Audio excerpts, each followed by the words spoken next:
come in. I'm going all in.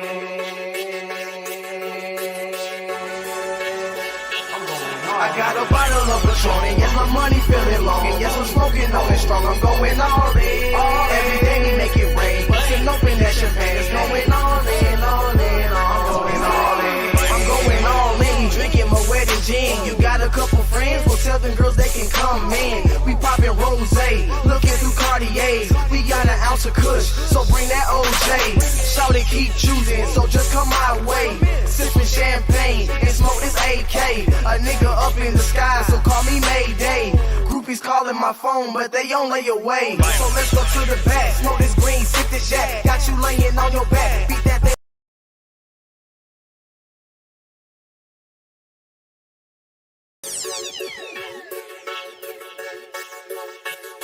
I'm going all in.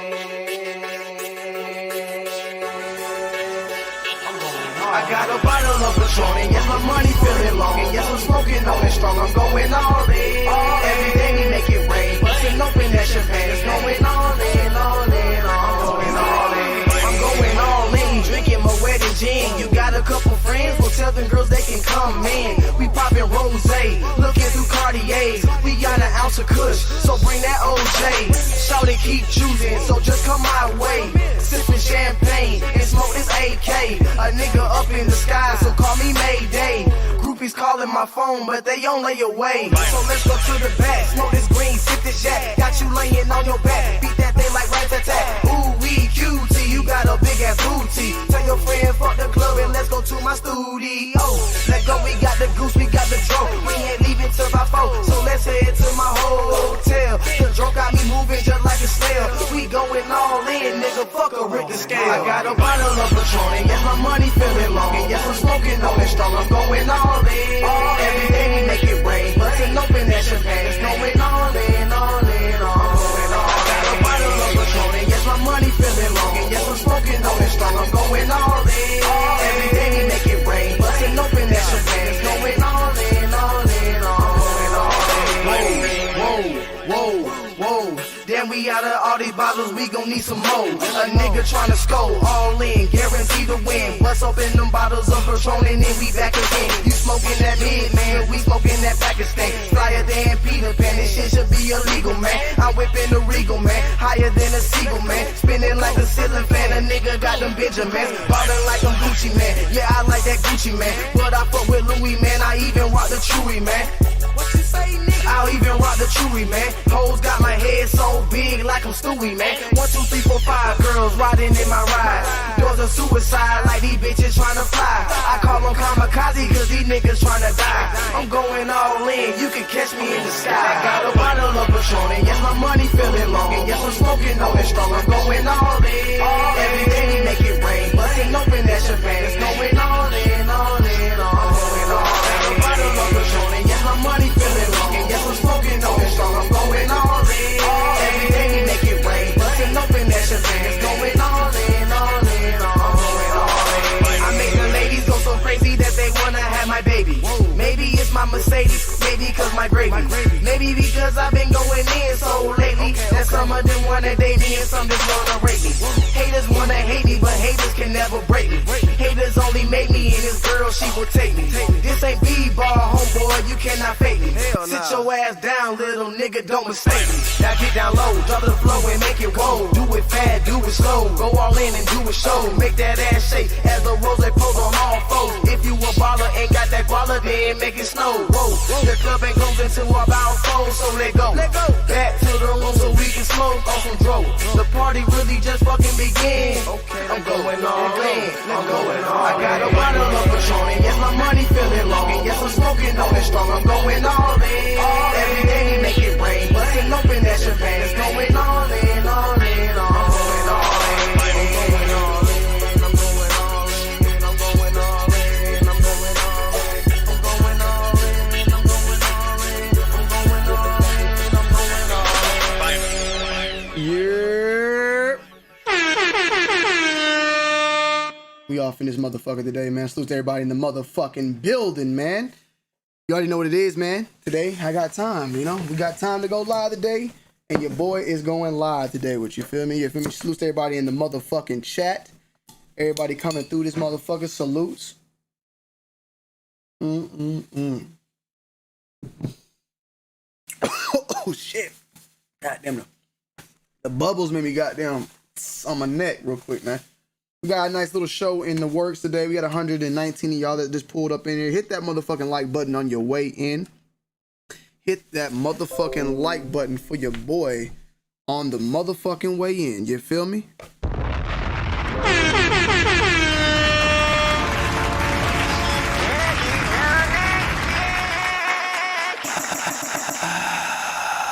I don't owe you a goddamn thing, bruh. If I throw you some chitlins, you better be happy. And if you not happy, send it back. All right, cool. We got our sound effects in full effect, man. We got some stuff to talk about, bro. A lot of things. Some things even concerning me. Like, I want to come out and talk about some stuff, man. Get some stuff off my chest. Kind of talk to you guys what I've been going through in life in general. And I guess maybe some of you guys have dealt with it or are dealing with it as well. First things off the list, though. First and foremost, as you can say, is today I got time. Literally, I have time today to go live. You know what I'm saying? I had time to actually talk and break shit down with you guys. So salute to everybody in the motherfucking building. Like, it's not even being funny. But aside from that, the kid that is known for today I got time was shot and killed. I seen I think it was either Turtle Dick Berry or someone. I think it was Pepe Hernandez. Salute to him. Salute to everybody in the building first and foremost, man. From Chicago, for Chicago, Tristan, Turtle Dick Berry, Halston Wright, Biracial Bobby, Soldier Kicks, Jordan Torino, Roz, Francis, Dub P. Who else we got in the building, man? Rude Boy, Little Chimp, Drizzy Got Soul, Emil, Alberta Aldridge, KBM, J Soul, J Ray, Ron's the Alter Ego Lyft driver. You know what I'm saying? A lot of y'all in the motherfucking building right now. Zudit, Fernando, Hassan Ahmed, Base Brooklyn, Kala Hama, ATL Kyle, what's going on, man? Salute to everybody. Hasib in this motherfucking no GTA RP today, man. I'm probably not even gonna be going live tonight. I'm just gonna take a break off. I was gonna go live. I was gonna do the GTA RP earlier today, but what happened? The server that we're on, it's getting its last minute updates and builds because it's going live tomorrow. So starting tomorrow, it's gonna be like brand new. My character might even get erased. I might have to remake my character and start fresh because it's pretty much in like a beta mode right now. So, but I'm still making my same guy. What's his name? Johnny McGaggers. You feel me? Salute. So supposedly today I got time kid got killed. Before I went live, Preppy had said that DJ Academics apparently put out there's a kid that said that's saying he's the guy and he didn't get killed and that's not him. So let me go ahead and dive into this story real quick. So my thing is, how did the rumor pop up? I believe it's true. I believe the guy that got killed is him. That's just me personally. And I'm gonna explain to you why. How does some random kid out in the middle of Colorado get killed and then people just link that to that guy? How does that even happen? Obviously, that, and like I said, I could be 100% wrong right now, and I'm perfectly fine with that, but I'm going to speak with confidence. How does a random white kid in Colorado get killed and they say, oh, that's the kid that did Today I Got Time? How does that just randomly happen? How does it get... There has to be something that linked it to that. You feel me? For that to happen. Now, after that happened, you have now, we're living in a culture now where people will do anything for clout. That one girl did the Gorilla Glue. The girl did that stupid shit to her hair, fucked her hair up. And then there was people afterwards that supposedly did it. Some people put it on their pubic hairs. All these weird stories people do in order to get clicks, get like, and get attention, bro. Like, we live in an age where clout is like, people are willing to die for clout. You know what I'm saying? So there is a kid that went and said that, you know, let's go ahead and I'll just go ahead and play it, bro. Yeah, I know the kid. Like, I know the other kid supposedly, like, let me just play it.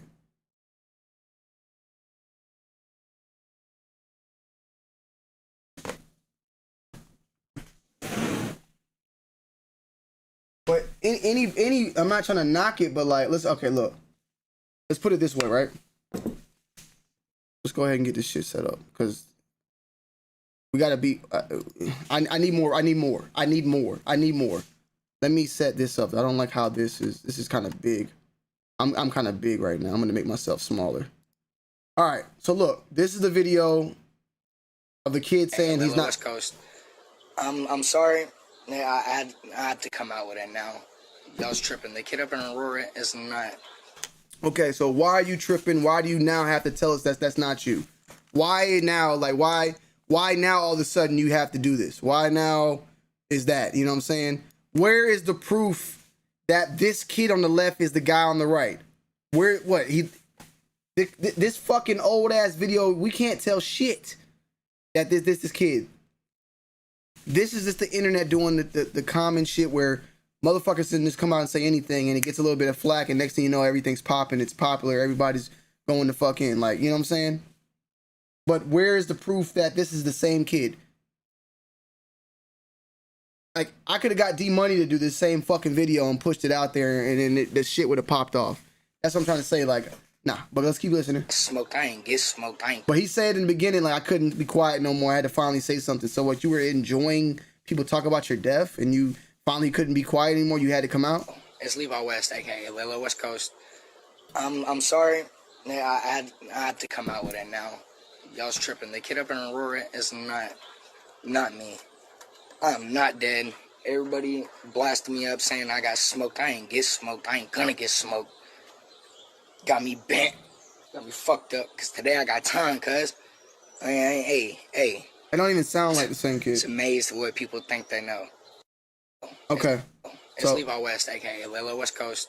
So he said his name is Levi West, LOL, whatever, West Coast, right? Right? So in this video, this kid is the same name. He's saying like, we never learned that this kid's name was Levi West, LOL, West Coast, or whatever the fuck he's saying. We know nothing about this kid. All we know is that people are apparently the fake deaf person, the person that actually has the GoFundMe and everything, that kid's name was G Real. The same thing that is being said, but by the fucking kid in the video that says, I'm gonna keep it G Real. Today I got like bro, let me just play it. Let's play the original video so we can. Cause I'm gonna keep it G Real. I don't fuck with you. So I'm not gonna cap. Like, knowing how the internet works, his name probably back then was not even G Real, but after this shit went viral, he probably changed his name to fucking G Real. Like, I'm not being that's his. Cause I'm gonna keep it G Real. I don't fuck with you cause you disrespecting me. You disrespect my hood by telling me take off my flag. That other nigga got a raspy fucking cigarette pack voice on. He smoked about 20 packs of cigarettes. He about to be on the verge of goddamn using one of them motherfucking robotic goddamn doing run. Today I got time cause I didn't get smoked. I didn't get smoked. How gangster I was, nigga. You lucky on that day I was acting cool cuz I told you I ain't got time for that. But nigga, today I got time cuz. So that's that right there. You know what I'm saying? That's the original. That's not. I believe, like I said, how do you just randomly say, oh, that kid in Colorado that got killed is G Real, that's him? Like, no, there has to be some validity, bro. Like, it is what it is. There has to be something, in my opinion, that makes me valid that this kid got smoked. Like, there's no way you're just gonna say, oh, random kid in fucking Colorado that got killed. I mean, I'm not being funny, but there's a white kid that probably just died a couple minutes ago somewhere else in the United States right now that probably looks just like it, like this one of these guys. You know what I'm saying? Or black. It don't matter. Race is not a factor. But what I'm saying is, it just, yeah. What is 5 years old, Tony? Some people were even saying that video itself, that looked like that shit was old. But I mean, I can't find this guy.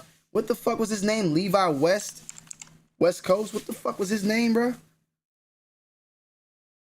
You know what I'm saying?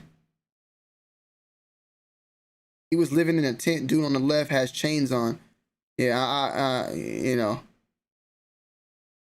I believe today I got time. The real guy's name was Vincent Brown. I think his name is. Let's see. Vincent Brown, Colorado. Man shot dead on Sunday outside of a Aurora tire store. This is the actual article.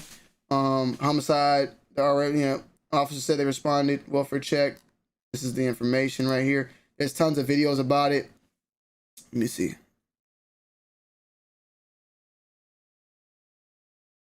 What video's old as fuck? Okay, that's what I'm saying. But wait, so the video is, hold on, I'm reading these chats because y'all are kind of crazy right now. Kid on the right, yes, I know that. The kid on the right is Vincent Brown. Vincent Brown is dead now. But people are saying that this video, that this fake kid, that he's not dead. I believe that he's died today or recently. I believe that kid is dead. But someone in the beginning of the chat said that it wasn't. And so I'm just letting you guys know why now. I'm about to move forward with the story. But I believe he's dead. I don't believe that fake motherfucker who did the other video. I don't believe that. So let's go ahead. You said look at Say Cheese's recent post about this.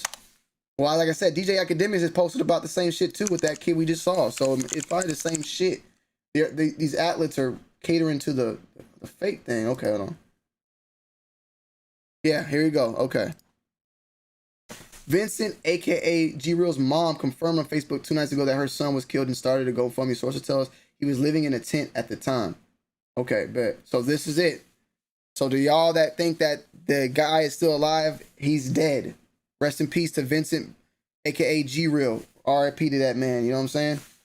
So, yeah, you know what I'm saying? The reason why I'm even talking about this story, because it's not the main part of our podcast today, but this is probably like some of the worst news of 2021 right here. You know what I'm saying? 2021 has not been that bad of a year, but seeing a viral sensation like this, keeping it G-Real or G-Real himself getting killed, it's pretty like, damn, you know what I'm saying? You know, people are making the joke of he no longer has time, you know what I'm saying? I guess his time ran out or whatever.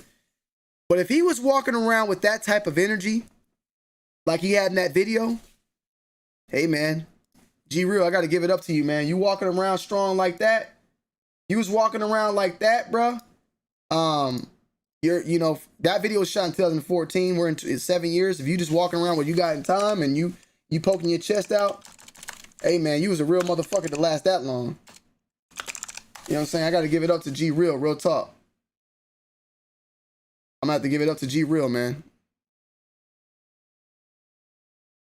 Okay. I'm gonna keep it G-Real.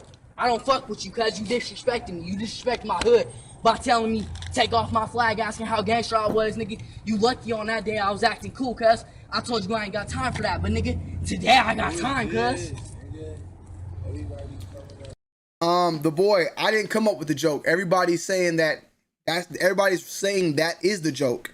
That is the joke that, oh, apparently he has no time no longer. Like, it's all over in the comments and everywhere. I'm just saying I got time. Today I got time, cuz. Like, that's the name of the kid. Like, that's what he's known by. The day I got time. And literally, I got time today to do this podcast. So I'm not making no type of joke. That's the joke that everybody else is running with. When you go to the Twitter, like, if I go to the Twitter thing, let me show you. Look, watch this. Today I got time, right? I guess you used to say someone had time that day. Cloud Chaser can Corbin underscore it's private. Salutes to Cloud Chaser IG. There you go. See? Kane Corbin. Yep. He said nigga, but it's just tons of people saying like, oh, I guess he no longer has time. I guess he no longer has time, shit like that. All in the motherfucking Twitter post and all that. So I'm not the one with the joke. I didn't originate that motherfucking joke. Exactly. See, Brandon said he ran out of time. So like that, I don't find nothing amusing about anybody's death. I don't find anything hilarious about anybody's death. So rest in peace to him. And like I said, if he was walking around with that type of energy, and he survived for 7 years, because in that video, I mean, this nigga was bucking on somebody with their kid. Like, he had to have some sort of balls to do that. Yeah, see, Kane Corbin has 21,000 followers. He privated his shit. So he's just, I think that dude's capping for clout, and it's kind of fucked up that's the real fucked up, joking about someone's death. So it is what it is, man. Look, man, y'all keep saying he's alive. Let y'all boys think that, man. Y'all boys think that he's alive, all right? His mom done confirmed it. His mom done posted it and everything. So y'all playing with some man's death right now is kind of fucked up. If he is alive, he needs to make a video. This kid right here needs to make a video. Is we but that talk about sneakers or was up? No, we're not talking about sneakers today. Nothing in the title is referring to anything about sneakers. The title has nothing to do about sneakers today. We're not talking about sneakers. Salutes to Diesel for that $4.99, but we are talking about, I guess, we're going to talk about me. We're going to talk about my career, I guess, in a way, in sneakers. Where's my career headed? That's something I wanted to talk about. You know what I'm saying? But this is basically what I was trying to say. I came on to do this live today to talk about this story, talk about G Real and his passing. You know what I'm saying? And I wanted to basically say rest in peace to him. And I wanted to furthermore say, you know, that if he had that type of energy in that video and was able to survive for 7 more years, G Real must have been a real motherfucker.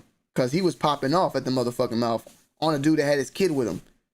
Motherfuckers will kill you off that. So for him to survive 7 years, that's crazy. I don't know what the fuck happened. Rest in peace to the kid. It was one of the most funniest videos ever, just seeing him pop off on someone like that. And he kept it G Real. You know what I'm saying? And fucked up situation. Now, before I went live, someone said that he's still alive. And I went and looked. And I seen this other kid that was not him. And I'm just here to tell y'all that that is a cap. I don't like, and now we're talking about how clout is running the internet right now.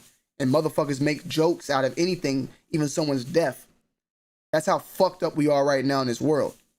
And these kids and anybody, there's no fucking, like, we're oversensitive, and then sometimes we're not, like, it's just bipolar. Too sensitive and then overly not sensitive. Like, motherfuckers is willing to make jokes or play around for clout about someone's death.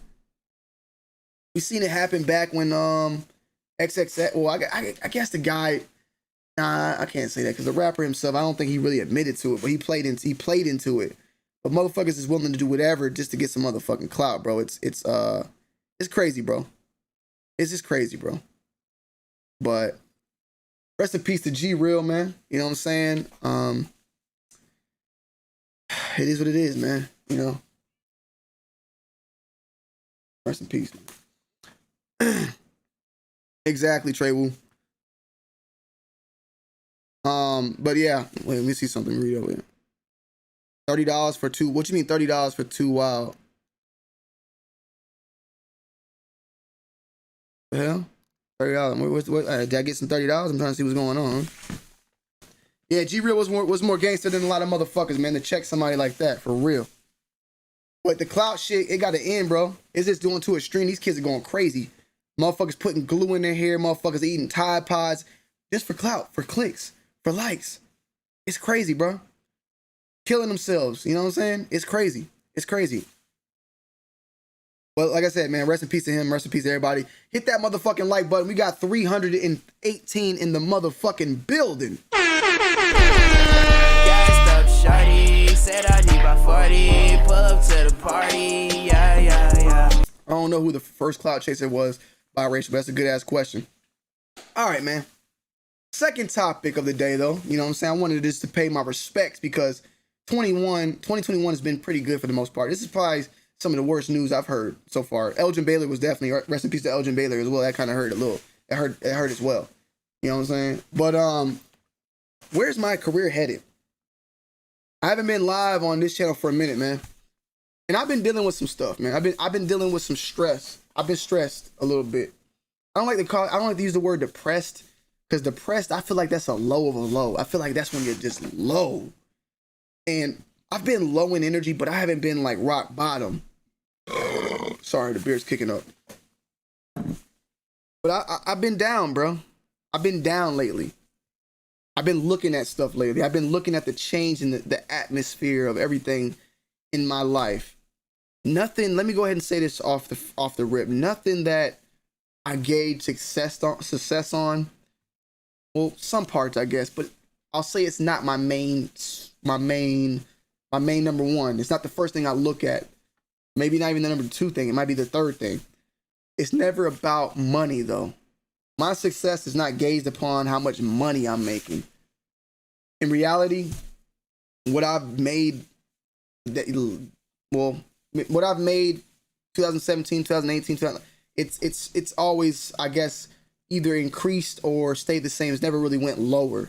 And if it ever went lower, it was more so because I was spending more on things to invest in the long run. So right now I'm in a weird situation. Leona, stop. Man, this goddamn man, hold on. Let me goddamn feed this cat chat because she's just bothering me, bro. I don't need to goddamn get canceled for throwing a cat out the window. Come on.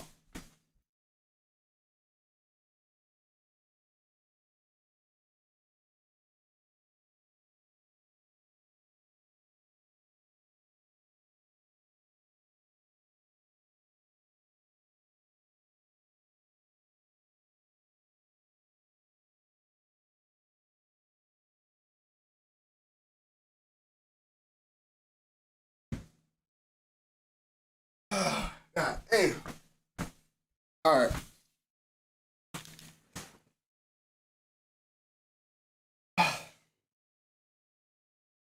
What are you talking about? It's $30 for 2 wild. I'm confused.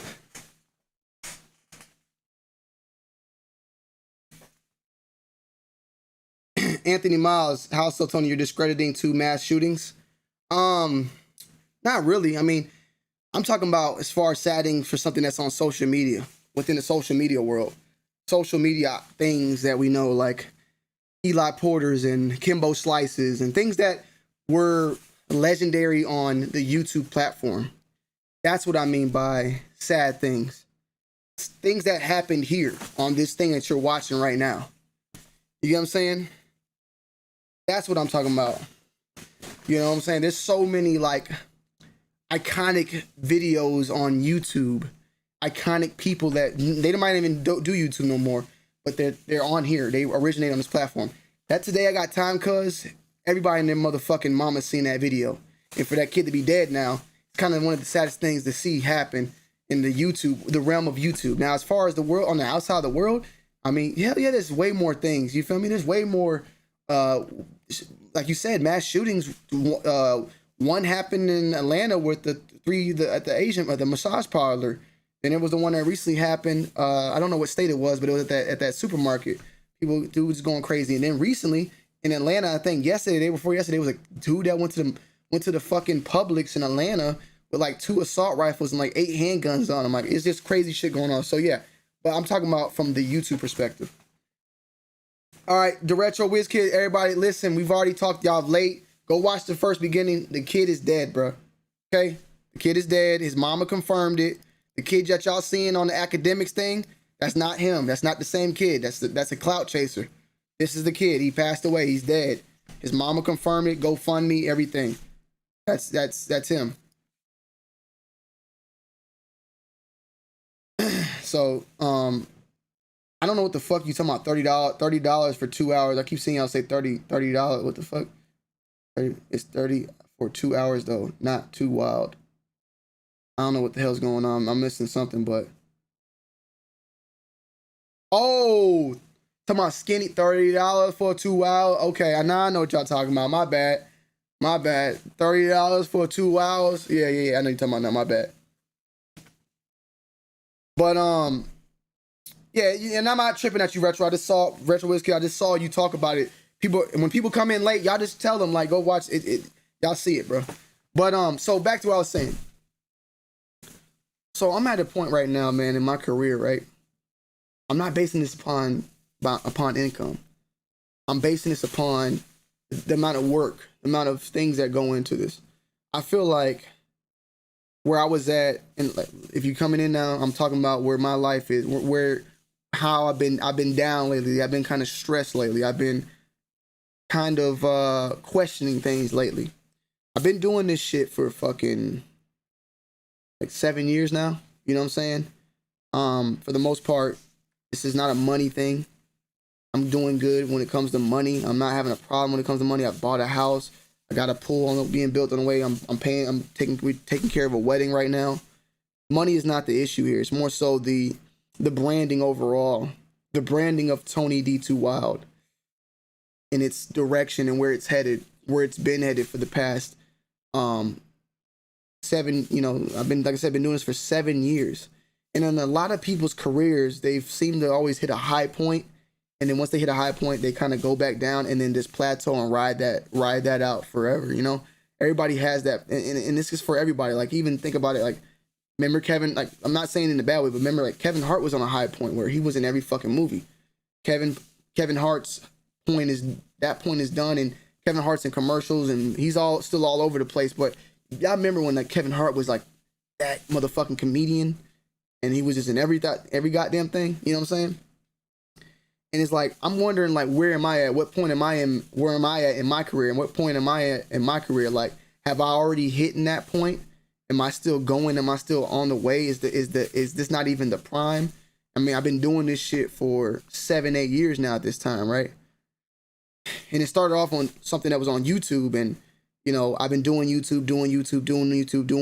it's like fucking almost every day for 8 years. And the past year now, last year, you know what I'm saying, I started focusing more and more on this channel. Also on Twitch. We opened up the Pure brand as well. So like all the energy that was forever going into Tony D2 Wild, I had to take some of that energy out, because you can only put, you had, like, my 100% energy is going here. I had to take some of that energy out and disperse it into other things. You know, you never want to leave your eggs in one basket. But at the same time, you don't ever want to invest time into something that's not paying off and not going, you know, you don't want to take away from Tony D and put it somewhere else, and then that thing's not doing good, but now you're hurting Tony D because now the whole foundation is fumbling. And I look now and see, like, bro, like, the amount of work I do now today compared to what I was doing like 2 years ago, 3 years, like, so much more. It's so much more harder to make that content, to do different things, to try to be new, to try to be to continue to evolve. And I don't know, I just question, like, am I doing it right, and where am I at and where am I headed? Because right now we got the 2 Wild podcast, and for the most part it's popping off, it's doing its thug dizzle. We're doing better than we were doing last year. But with that having to be done and with it increasing, I had to take some sacrifices within my own personal life, time away from family, and even with Nikki and stuff, we've both been grinding out, working. Time away from that, though. Time away from Tony D, where I was dropping videos almost every day. I try to do videos like every other day now, 4 videos a week at the most, or at the least.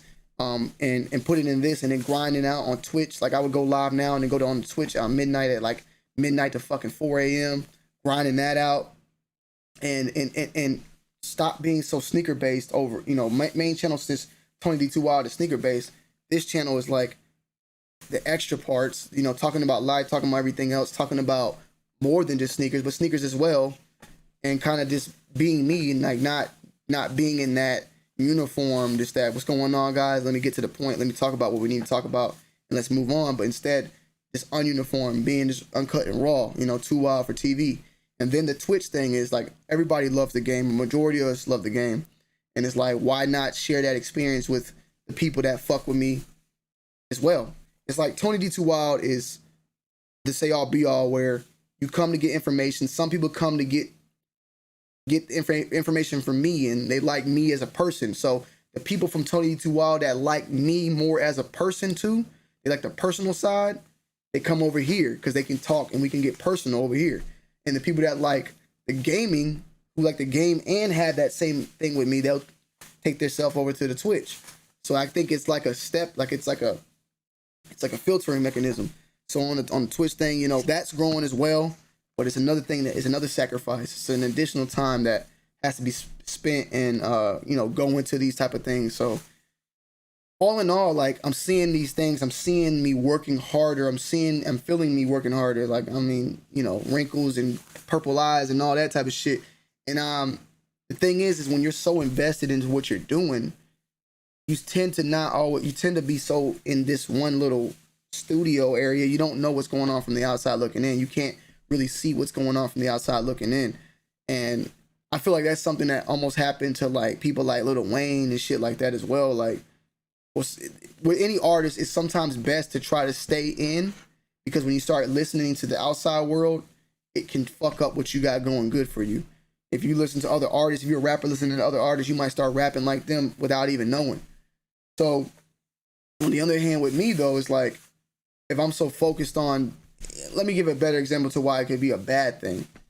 If you drop a hit song, say, you know, YC that dropped Racks on Racks with Future, right? That shit popped off. I'm pretty sure YC traveled the whole fucking world rapping that song, getting all this money. And from his perspective, he was the hottest thing out. But little did he know, he wasn't really focusing. We books with you, Tony. I appreciate it. Salute the motherfucking Rena in the building for that. But the thing is that when you continuously doing all these performances, doing all these shows, you're not working on that next song. You're not working on that next big thing. But from your perspective, from you looking at it, you list the hottest thing out because you getting all these bookings from, you booked the whole fucking year. But then when the end of the year comes and you realize you ain't made another song, another hit, that shit kind of drowns out. So that's like kind of where I'm at. Like, are these things that I'm doing, are these risks I'm taking, looking from the outside, looking in from where I was at 2 years ago to now, have I went up or have I stayed plateaued or have I went down? Thanks for what you do, bro. I appreciate it. Salute to Rodney Pace and the motherfucking benefit for that $20. I appreciate it, but thank you, man. Thank you. Appreciate it. I'm gonna look at the chat too, and I'm down to open the floor up to talk a little bit about this.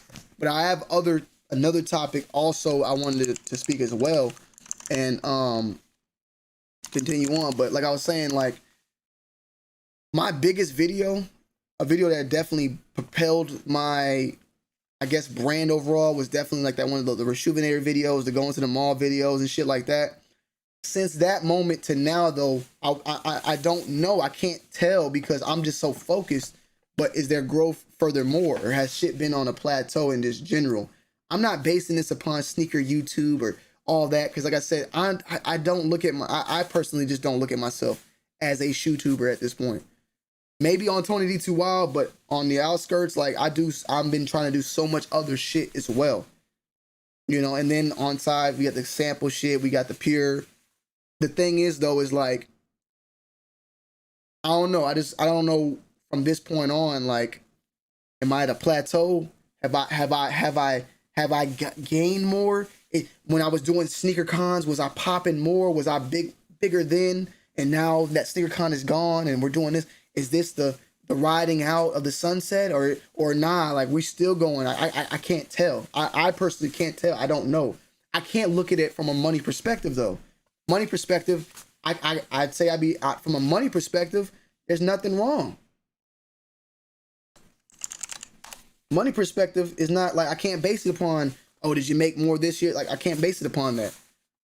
Because right now, even one reason I can't even base it upon that is because, for instance, my bank account might be the same as it was a year ago or a year before that, but the assets acquired are much, much more. I never really based myself upon how much money I got in my bank. I base it upon how much shit I got around me, my assets. And I don't speak that just in the sneakers. I mean, I'm talking about like a house, you know, the upgrading of the studio and the shit around the studio and the car and, you know, the pool, things like that. Tony said, sound like you're basing your success on view count a little bit. I mean, I don't know if it's view count because view count, man, YouTube right now on the view, I definitely have in the past. One thing I would say, view count wise, it's been stagnant as far as for Tony D2 Wild. It's been stagnant. It has its days.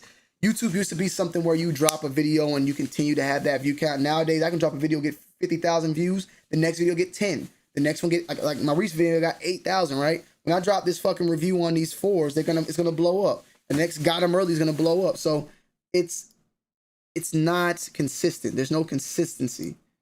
So, and I've seemed to accept that and kind of understand that part. So I try to refrain from that. But the overall branding is what I'm looking at. It's hard. It's definitely hard to understand it and to comprehend and to accept that your success is different from everyone else's. Definitely when you're and you see someone come in probably earlier than you, way after you, whatever, right? Way after you and blow up instantly, and you like, damn, I work. I can't lie, and I don't say this at all in any sort of. You can ask any creator that knows me personally. Any creator that knows me personally, they will tell you that I'm an analytics guy and I work my fucking ass off. Any content creator, maybe from the outside looking in, you don't see it that way, or maybe you think that it's the equal, but like they know that this is something I fucking wake up, breathe, sweat, shit, and everything. Like, and it's not just YouTube. I'm talking about from just any type of thing, whether it's pure sample, YouTube, Twitch, secondary channel, all that. This is like that's why I can't take breaks. I can't take breaks. Taking a break doesn't help me. I have to be, I'm a Gemini. I have to do something. My brain has to be working. My brain doesn't work slow. It needs breaks at times, but it doesn't need physical breaks. I have to be moving. I could not just take a week off and just sit and just watch TV and go in the park and shit. Like, nah, I just can't, bro. I got to be doing something. I feel like you've put in too much work and came too far to question where you stand. People who fall off take their foot off the gas pedal but expect the same results as before. But I do have a question. Where do you see Tonid in 10 years? Sister Drizzy got soul. I feel like you put in too much work and came too far to question where you stand. People who fall off, take their foot off the gas pedal but expect the same result before. We've seen that. And Drizzy, I think I know what you're talking about. You know what I'm saying? Zaya's talked about that. You know what I'm saying? I understand what you're saying. Where do you see Tony D. Too Wild in 10 years? I don't know, bro. Can I be honest, though? Shit, 7 years ago or 8 years ago, whenever the fuck I did YouTube, I didn't know. Bro, 5 years ago, I was at my mama's house. 5 years ago, I was at my mom's house. I would never in my fucking life thought like this. So my future, and I think anybody who's an entrepreneur, we don't see that far out.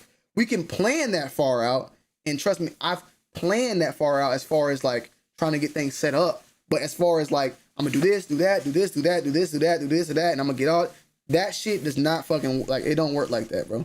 Entrepreneurs live in the now and see in the now because that is where everything is going on. We can plan for the future. We can set up for the future, but we have to move in the now.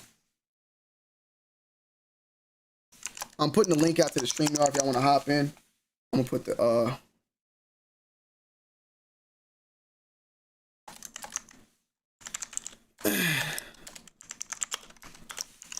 I definitely stress about the future and stuff. Not You know Z-Bug, and I got mad love and respect so for you, Lucid bro. motherfucking E1, man. You was on a panel with Cynthia Cooper, bro. You stay doing big things. I think you need to take time to enjoy each moment as it comes. You know you only going further up, bro. Salute. Salute to E1 in the building. You know Z-Bug, and I got mad respect for you. Salute to my brother E1 and Z-Bug in the building. You was on a panel with Cynthia Cooper. You stay doing big things. I think you need to take the time to enjoy each moment as it comes. You know, the only going further up, bro. Salutes. And you know what, E1? I'll tell you one thing, bro. Definitely, that's probably the worst thing of it all, bro. Because I'm constantly on edge, constantly trying to do the next thing up. A lot of the times I don't get to enjoy those moments, because in those moments I'm thinking, I'm moving. You know what I'm saying? I'm not able to. I think you think too much. Stop and breathe. Exactly. Buy land in outside city limits, and eventually they will need to buy it back at a higher price. Well, that's what I'm doing already. Buy And so, Dogecoin. salute to him. So tell her for the $2. I've already done. Well, I've done both of those. I don't have that much Dogecoin left, but I definitely got some Coinbase and Bitcoin in the motherfucking building, man. You know what I'm saying? Salute to everybody. Let me read some of these in chat. You got to question yourself. That's how you stay sharp. Exactly. But see, that's the thing. That's the thing, Perm. It's constant. It's constant. It's constant. Like, can I tell you something? When I was younger, I dealt with, and I still do now, you know, with anxiety. But I had it really bad. I used to have panic attacks ever since I was 14 to about like 18, right? From the age of like, after having that panic attack, I thought I was gonna die. Like and even now at times, like, it just be anxiety of death and dying. You know what I'm saying? And I look back at like from 14 to 18 and how I was so fucking worried and shit, right? And it's like, damn, bro, you spent all that time worrying that you could have enjoyed your life even more at that time. But you constantly worried that whole fucking time. You took away some of those moments because you were stressed and worried about bad things happening. You know? So it's definitely crazy. But Melvin, this the thing, Melvin. We're not here talking about UAs and you're still here. We're not talking about sneakers right now and you're still here. That's the point here. Like, we about to hit 4. We got 377 in the motherfucking building, and that's the point of this channel, to not talk about those type of things. We're not here to talk about those type of. This channel's not that. The UA talk, yeah. I mean, I could keep milking it, but we've gotten through that. We can talk about that another time. But sneaker YouTube born. That sneaker YouTube deaf born shit. This has nothing to do about sneaker YouTube, and this is why you're not, bro. I don't give a fuck about that. At the end of the day, sneaker YouTube is not dying. It's not dead. If it's dead, then how long is it going to be dead for? Because I just need to know, because I've been being told that since fucking 2015. You know what I'm saying? We have to give that shit up at this point. That sneaker YouTube is dead shit. That shit's been dead in too motherfucking long, because I've been, nigga, if it's dead, I'm a zombie, because I've been living. I've been moving still. We got somebody in the building. Hold on. I don't know if this is a cap or not. Hello? Oh, hi. Can you hear me? Yeah, how you doing? Hi. I just wanted to say that 10 years ago when you was doing YouTube, you was a young man. Now you're grown. You evolved. You're about to get married, so your content is going to be different, more adult oriented.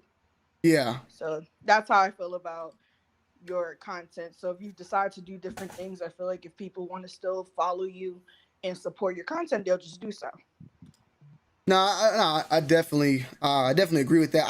And in all honesty, I don't think that's been a problem, because, I'm trying to think, it was Damn D asked or something. No, somebody asked in one of these lives, like, where's my audience at, the age demographic, and I learned myself that demographic has slowly shifted, because it shifted with my age as well. So my demographic fits what my age is. But it was so on YouTube it's like 13 to like 15, and then it's like 17 to 25 or 24, then 25 to 35, and then at one point the 17 to 24 was higher than the 25 to 35 or where the fuck, right? It was slightly higher, but like one was 37%, the other one was like 39. But the 39 was the 17 one, the 37 was the other one. Now that's like flipped, where it's like 37 is on the younger one and 39. So I feel like my audience has grown with me. I have a lot of people that we're moving at the same rate. Like we were once all this into sneakers, now we're into cars, family, and property. So I get what you're saying on that part. And also, when you were first starting out, you never thought of yourself that you would be the standard of what a sneaker YouTuber vlogger would be. Yeah. Now that you're the standard, you're just trying to figure out how can you capitalize on your brand. So I would say, clap yourself on the back for your accomplishments. You did a lot during these years. So it's like, if you're still questioning yourself, that means you're still trying to do something more. So I would say, well, don't stress out about it. I appreciate that. But I'm gonna hop out the chat because I know people gotta hop in. You good? I appreciate that. Thank you. No problem. Love hearing from a woman's perspective. Thank you. All right. What's good, bro? What's going on, bro? Yo, I'm gonna ask you a question. Okay. Whatever you say, I'll believe you. And chat, I don't need y'all to. Oh, go ahead. Go ahead. I don't want to make it sound like a bad thing, but Troll, come on, Troll. You could say you're a bitch right now, and I'd be like, well, Troll's calling me a bitch right now, but he doesn't think I'm a bitch. He thinks I'm being a bitch. You know what I'm saying? Like, I'm just saying, I don't take nothing. Like, you go ahead. Me personally, I've suspected this could be an issue. Like, with you guys, once you start getting in this, once the YouTube thing becomes more of a, like, almost like a career, or a job. Yeah. That shit can get fucking repetitive. And you know what I mean? Like, just like, I can tell, like, just the fact, like, that's why I sent you the fucking beat you still haven't rapped on yet. Yeah. But I could tell that you used to do a lot of shit. You know what I'm saying? You used to do videos, fucking rap, and all that shit. You're basically like what I do. But that other channel is a little bit harder to, like, express those type of things. You know what I'm saying? So maybe I'm thinking you should just unleash all that extra energy that you don't get to get out over there on here. Like, you don't have to just be talking about shit. You could be fucking, you could. I get that. And like I said, like, what I'm doing here, I'm enjoying it. My question is, what is this in Twitch? Because you in my Twitch as well, Troy. You participate sometime when you get, but what does that do is that going to help and grow the brand as well? What is my brand? Is it at its ceiling, or can it go further with this? You know what I'm saying? Am I planning? It can go way further. That I'm trying to figure out right now at this point where I'm at. Am I at my prime, or was I at my prime, or am I planting seeds for the next thing to happen? Because I'm doing these other things, and I'm just curious, like, the energy that's being put into these other things, are these seeds being planted for the future? Because I planted seeds for the YouTube. That shit done grown and sprouted. But now I'm doing the panels and the podcast. Do I need to keep paying attention to this one flower and watering it and making sure it's good? Or should I go make some other flowers? Anybody's going to say, yeah, do that. But at the same time, it's like, if I start paying attention to these new flowers and these babies blooming, I don't want to fucking forget about watering this thing and ruin it.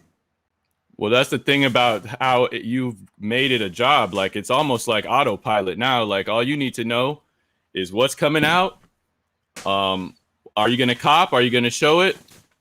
And that's about it. On that other channel, you know what I mean? Because, like, you and Bull and Foamer and all them guys, like, you're a ceiling. Right? I've always said that. Like, there's nobody that's going to come out doing that type of content that's going to surpass you. You guys are you're basically the fucking Mount Rushmore, you know what I'm saying, of that lane. So all you got to do is cop the shit, show the shit, talk a little bit about the shit, autopilot. You know what I mean? This is the channel where you get to do you. You should be out in the motherfucking fucking plains of Georgia in a goddamn 4-wheeler or some shit, doing some fucking jackass shit or something. You know what I mean? Like, and that's the thing.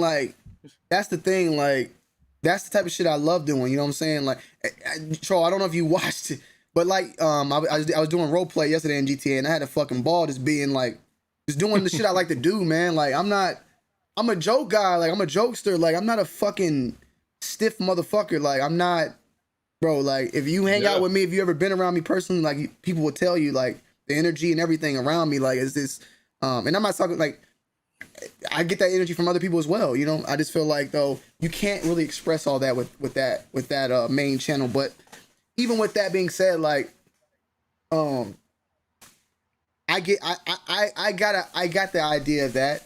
The same thing though is I never let that make it comfortable for me, because like what you said is, from someone looking outside, looking in, that's very simple for them to be like, man, Tony, you over here fucking whining, bro. All you gotta do is wake up, fucking just put the camera on and show a shoe, and and record, and you're gonna get. It don't feel like that for me. It don't feel like that for me. It doesn't feel like that for me at all. You feel me? It feels, it's pressuring constantly. You know what I'm saying? To be able to maintain, and I'm not putting myself on the level when I say this, but take it this way. For Drake to be on top for this year, I know he got to feel that shit in his own lane in the rap career. You know what I'm saying? And it's, well, that's the thing. When you listen to his music, he's constantly taking it another way. He did some shit that sounded like he was from fucking, I don't know, Barbados or Jamaica or some shit. You know what I mean? One of them albums. Like, he'll just do something different. In fact, maybe instead of reviewing your shoes in that room, just review them out by your pool when that shit gets done. That's, brother, trust me. Somebody mentioned that the other day. Said we need the outside videos. I'm taking full advantage of my motherfucking pool. I'm getting floating boards to put the shoe in the motherfucking pool and it float, and I'm just doing shit on the. I'm shooting in the motherfucking pool. Shoes will be in that bitch. Trust me. Yeah. Salute to motherfucking Derek Flocka Rose for the $5 donation. I appreciate that, man. Appreciate that. Thank you, man. Thank you so much. But man, one day you just drive down the street and fucking, I don't know what kind of car you got, but if you got like a sunroof, just get out the sunroof and fucking throw some sneakers out that bitch. Yeah. I'm gonna bring oh shit. Okay, let me see. What's going on, Tone, man?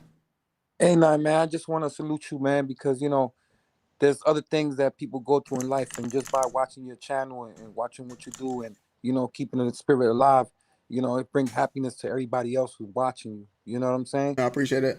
And I really, really want to appreciate you, because I'm going through something worse. And I just, by watching your channel, you know, I get a little uplifting a little bit and, you know, motivation. You understand what I'm saying? So this is what I suggest, that you are going higher, because, look, I never knew about you. Yeah. I'm tuned in. I'm waiting for your videos. I'm tuning in to Troll, Zaya. You know, you guys are a real big part of some people's lives, that, you know, you keeping us going forward and something entertained. You know what I'm saying? So I think you're really elevating more, because I'm tuned in and I appreciate that. You know what I'm saying? Like, I appreciate that. That's dope. Now, George B said, I'm not knocking you. I said this, George B, but George B said I can start a podcast and talk about whatever I want. Like, that's what this is, though, in my opinion. This is what this is right now, George. Yeah, definitely. This is what this is, bro. And Joe B said, why don't you just worry about making as much money as you can? Because money will fuck you up. Because you could be making a lot of money but doing the wrong thing. Facts. Like that's why I'm saying you can't judge success off money. Because like, bro, I can go scam a whole bunch of motherfuckers and make $30,000, but then I'm gonna fuck myself up in the end. And that's what I said earlier with what I said about, like, with artists. Like, artists will drop a hit single and perform for the whole year, making so much money, but they're not worried about the next track that's going to continue that hype. And then they fall off, one hit wonder. So making the most money possible, they could either be like, you know what, we could book ourselves for the whole year and make $1 million, or we could do half the year, make 500,000, and then spend the next half working on this next album. You know what I'm saying? Like, you gotta, it's not about the money. Yeah, you're right. I want to touch on that because some of my best friends, they like old school rappers, like MOP, Blase Blase, all the 90s dudes. And some, like one of my best friends, he had a hit song and never made another hit song, but he's still touring. You understand what I'm saying? Yeah. He's still making money off that. You know what I'm saying? Yeah.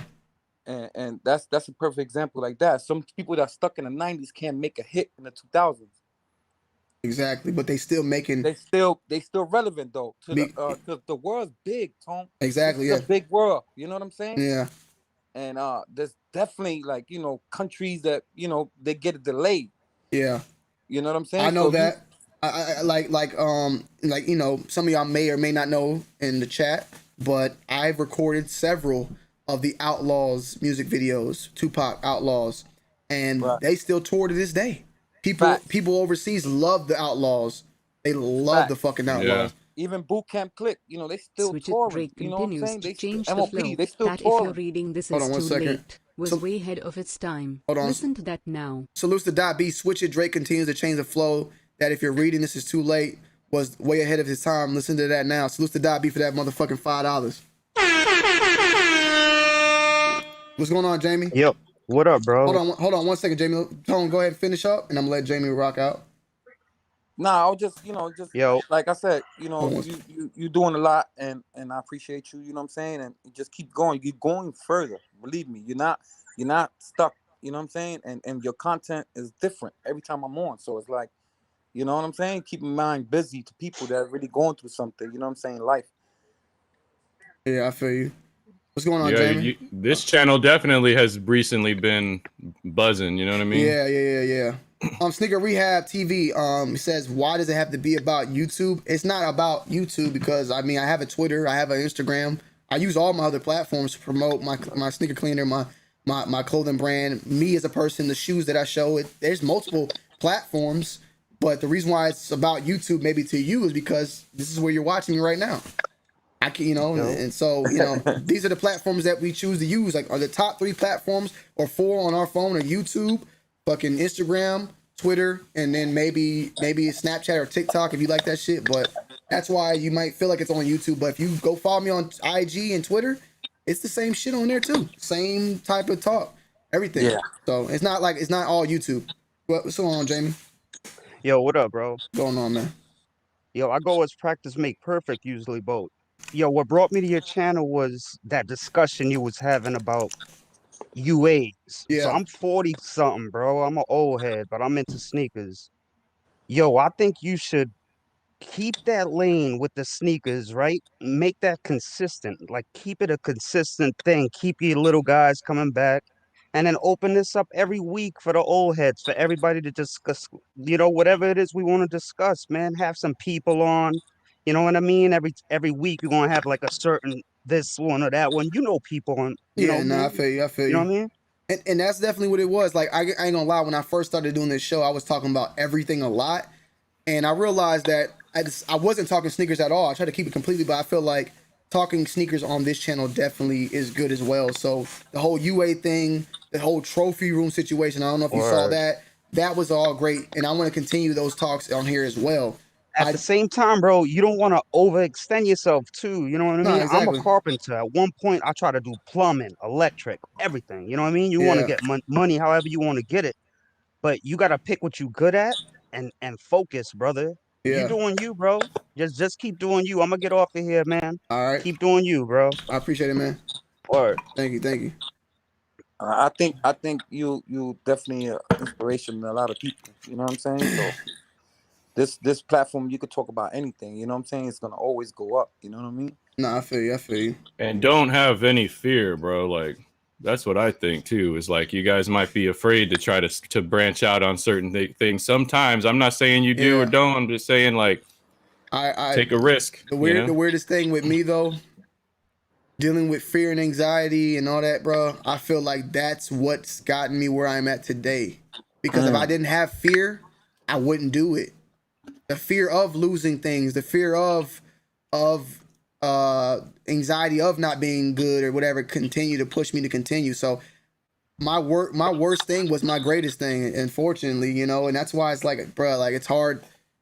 I hate having anxiety and stress, but that shit is the only thing that kept me going. Like it, because if it was always like everything's gonna be okay, then when I wake up in the morning, I don't feel the push to goddamn get out of my bed to start shooting because everything's gonna be all right. I can half-ass it and everything's Okay, gonna I be, see what you mean. yeah. Because like I'm gonna say this, like back in I think 2006 or 7, when I was like rapping a little bit, this guy who made beats and mixed and mastered wanted me to fucking quit my job and travel the fucking country with him rapping, and I said, "Fuck that." You know what I mean? Like I'm not about to take that kind of risk, and I was afraid to do it. You know what I mean? It was, and plus it seemed very irresponsible. You know what I'm saying? To do something like that. It's that troll. But That's a lot, man. Going. that's a huge. But honestly, all the people that end up making it usually got a story like that. They just took a big ass leap of faith and fucking ran with it. You know what I mean? Facts. But I'm not necessarily promoting people to do that, but you've got something over here, that little plant you're talking about over there, that's, you know, keeping you at least financially okay. I'm sure you enjoy it. It's just you want to do more. You know what I mean? You are what a YouTube person should be, a creative mind to the core. You're supposed to be creative. You're not supposed to get complacent with just doing the same shit over and over, you know? So take it outside this room, man. Get a fucking some kind of setup where you can just do some fucking crazy shit. Like just Definitely want to see your backyard, bro. Oh yeah, no, definitely. Yeah, I can see you right now. That's throwing shoes and you know what I'm saying. Like Yeah, there's so much that you're gonna do. So it's like definitely expecting that. You know what I'm saying? I had anxiety of not going to sleep, feeling that I'm not gonna wake up. You know what I'm saying? So you know, I always got that anxiety. Like damn, you know, you want to do so much, and then you know it's like damn, I don't want to go to sleep. I don't want to miss nothing. You know what I'm saying? I don't want to miss this, or I forgot to do this. You know, that's the anxiety I be having sometimes. Yeah. You know? Not going to sleep. With me, it's like there's no fear in the creativity. There's no fear in doing those things. I guess the fear or the situation is that what I've done so far has my brand reached further crowds with that, because overall when you're doing YouTube you're gonna lose people and you're gonna gain new people. Have I gained more than I've lost at this point? Even like within a year or 2 years, I can't gauge that. There's no way to really gauge that. And I don't think basing it upon money or basing it just purely upon views all the time is gauging that, like in general. You know what I'm saying? I feel like longevity itself can be a gauge. Like if you're able to be relevant for this amount of time, that on top is another thing. So it's just hard to gauge where I'm at now compared to where I was at 3 years ago, 4 years ago. I do gauge it upon the things I've had and where I got, but now I'm taking that. I feel like I'm in another chapter now where I'm doing another group of things with Twitch and this channel, and I'm wondering, will that propel me to my next level? Will it get me out of, you know, will it get, because if I were just to say fuck this and fuck Twitch and focus on YouTube only, it's a plateau at that point. It's definitely a plateau. So right. I think you're elevating though, really, man. I really do. You're gaining more people. You know what I'm saying? Older people, different kind of people. You know what I'm saying? No, I definitely. You know, and it's just something that I guess I've been dealing with.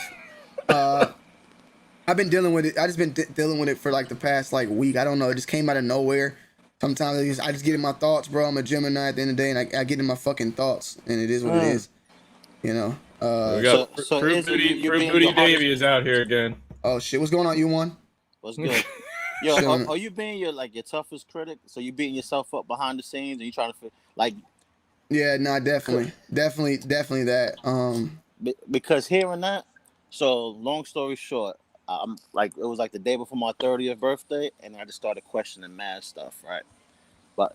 And then you know I reached out to a couple of my people, and then it's like the same thing I said to you in the dono, like yo, you know if you look back, don't you know appreciate all the stuff because you accomplished a lot. It may seem like a long period, like a long time. Yeah. That's really a short period of time compared to how long other people would take to, to amass what you amassed. You know No, what I'm saying? definitely.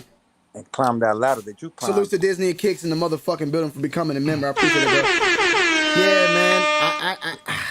Nobody will do it again, ever. Hey, You're Tone, the I one seen you in China, bro. Like, Tony greater that than was crew. crazy. So, hold on real quick. Salutes to OZ Sneakers for the 23. You a real one, for real. Tony over crew. I appreciate that, man. Salutes, man. Salutes. Nah, I can't ignore that. I can't ignore those 5 years. I guess what it is with me is what's the next 5 years?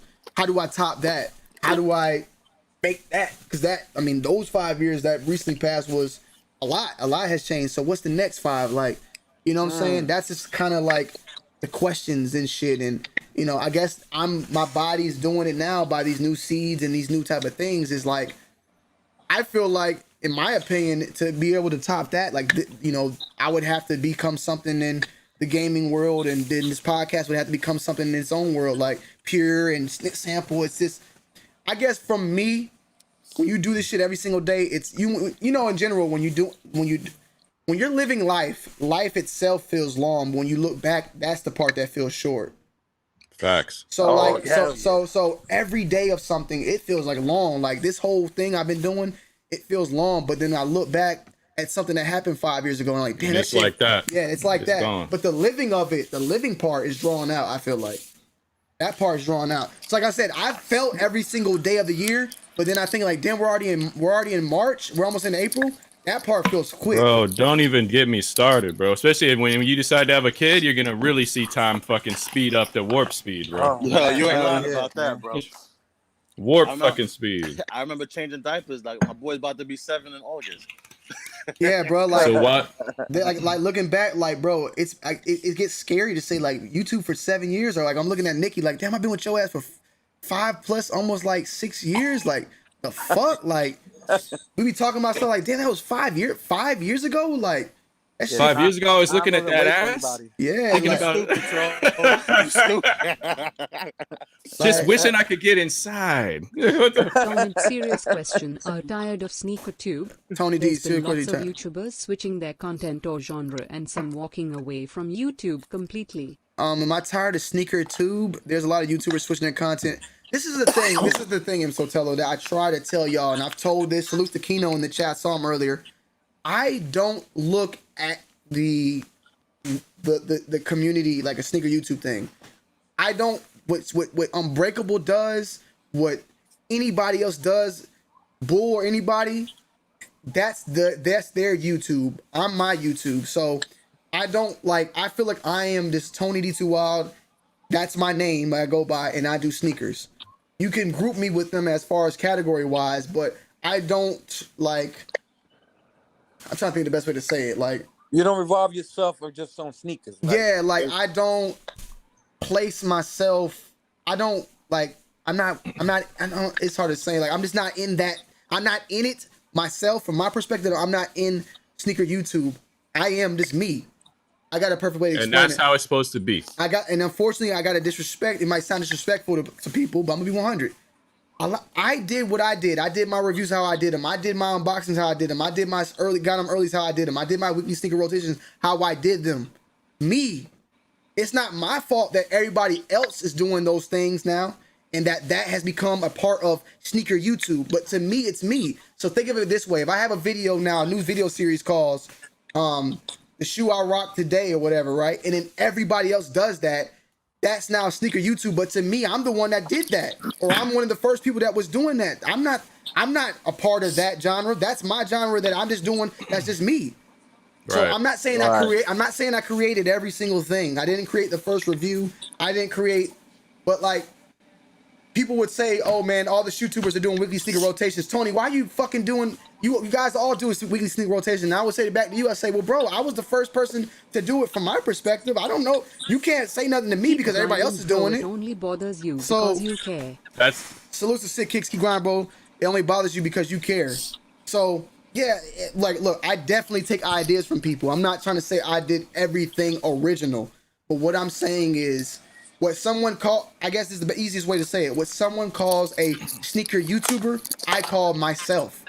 Like Right, what I did, right. like I get me, you, I Tony get D, like if you were to say, hey, what is a sneaker YouTuber? You're gonna say, oh, they're guys that do reviews on sneakers. They go do mall vlogs. They go do sneaker pickups. They go to sneaker cons and do videos.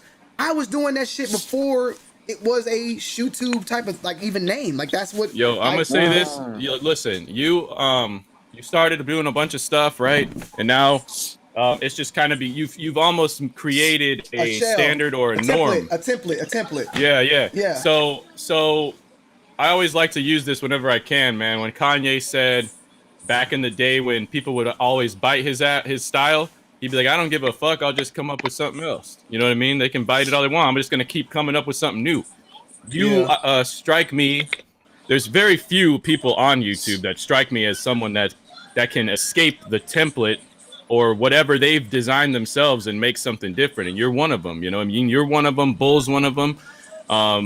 Even Damn D could be one of them. You know what I'm saying? Like, you guys created a template. Now there's people running behind you. And that's why I say there will never be another person to just come out of the dirt and reach the heights that you guys have reached. It's impossible doing it the same way. Impossible. Yeah. I think you have to.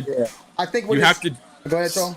I was just gonna say you have to go left. Like, you know what I mean? Like there's this weird fucking dichotomy going on right now between retail people and UA people. Like, but we are doing something different.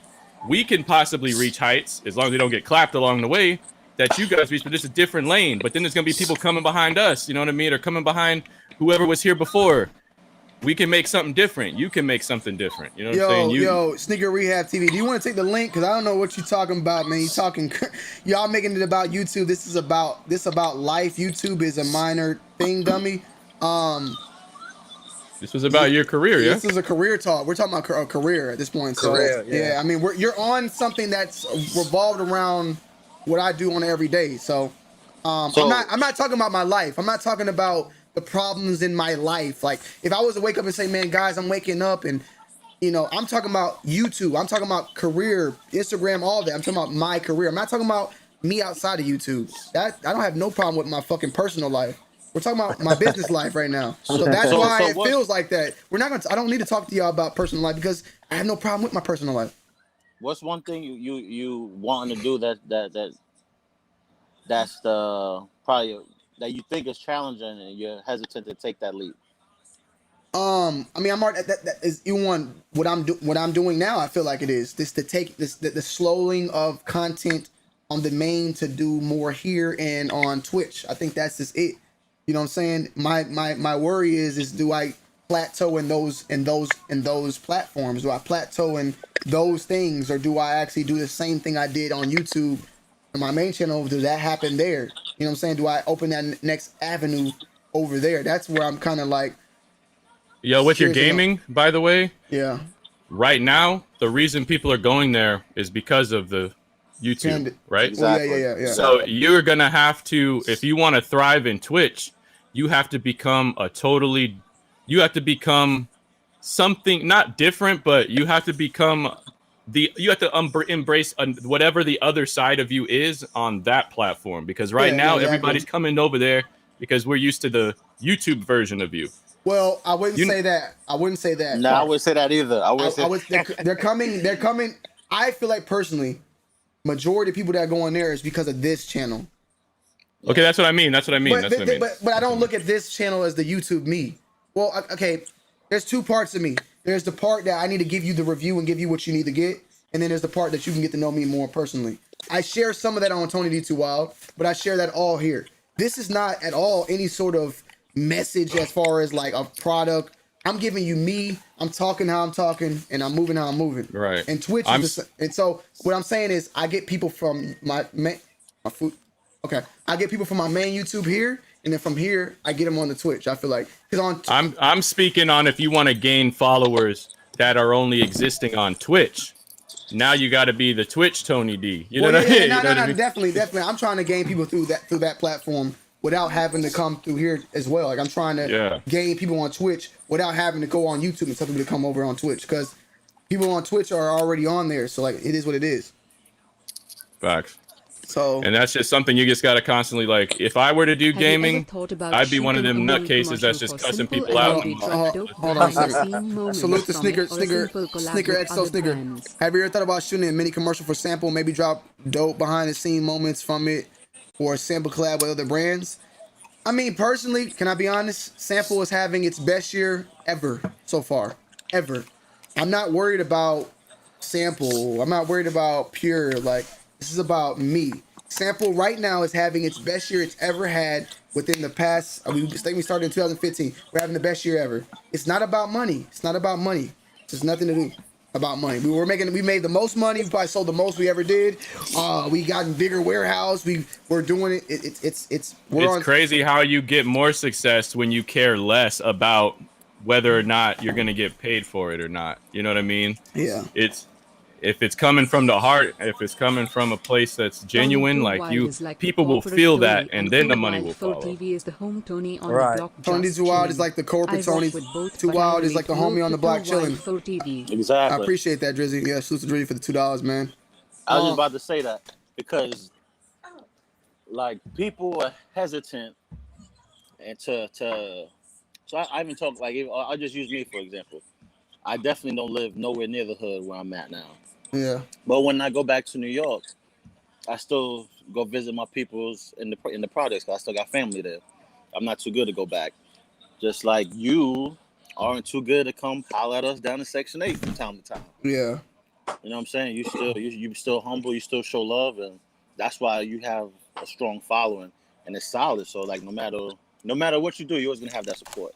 That's one thing you should never worry about. Wait. Sneaker Rehab, which one is you? Okay, Sneaker Rehab right here.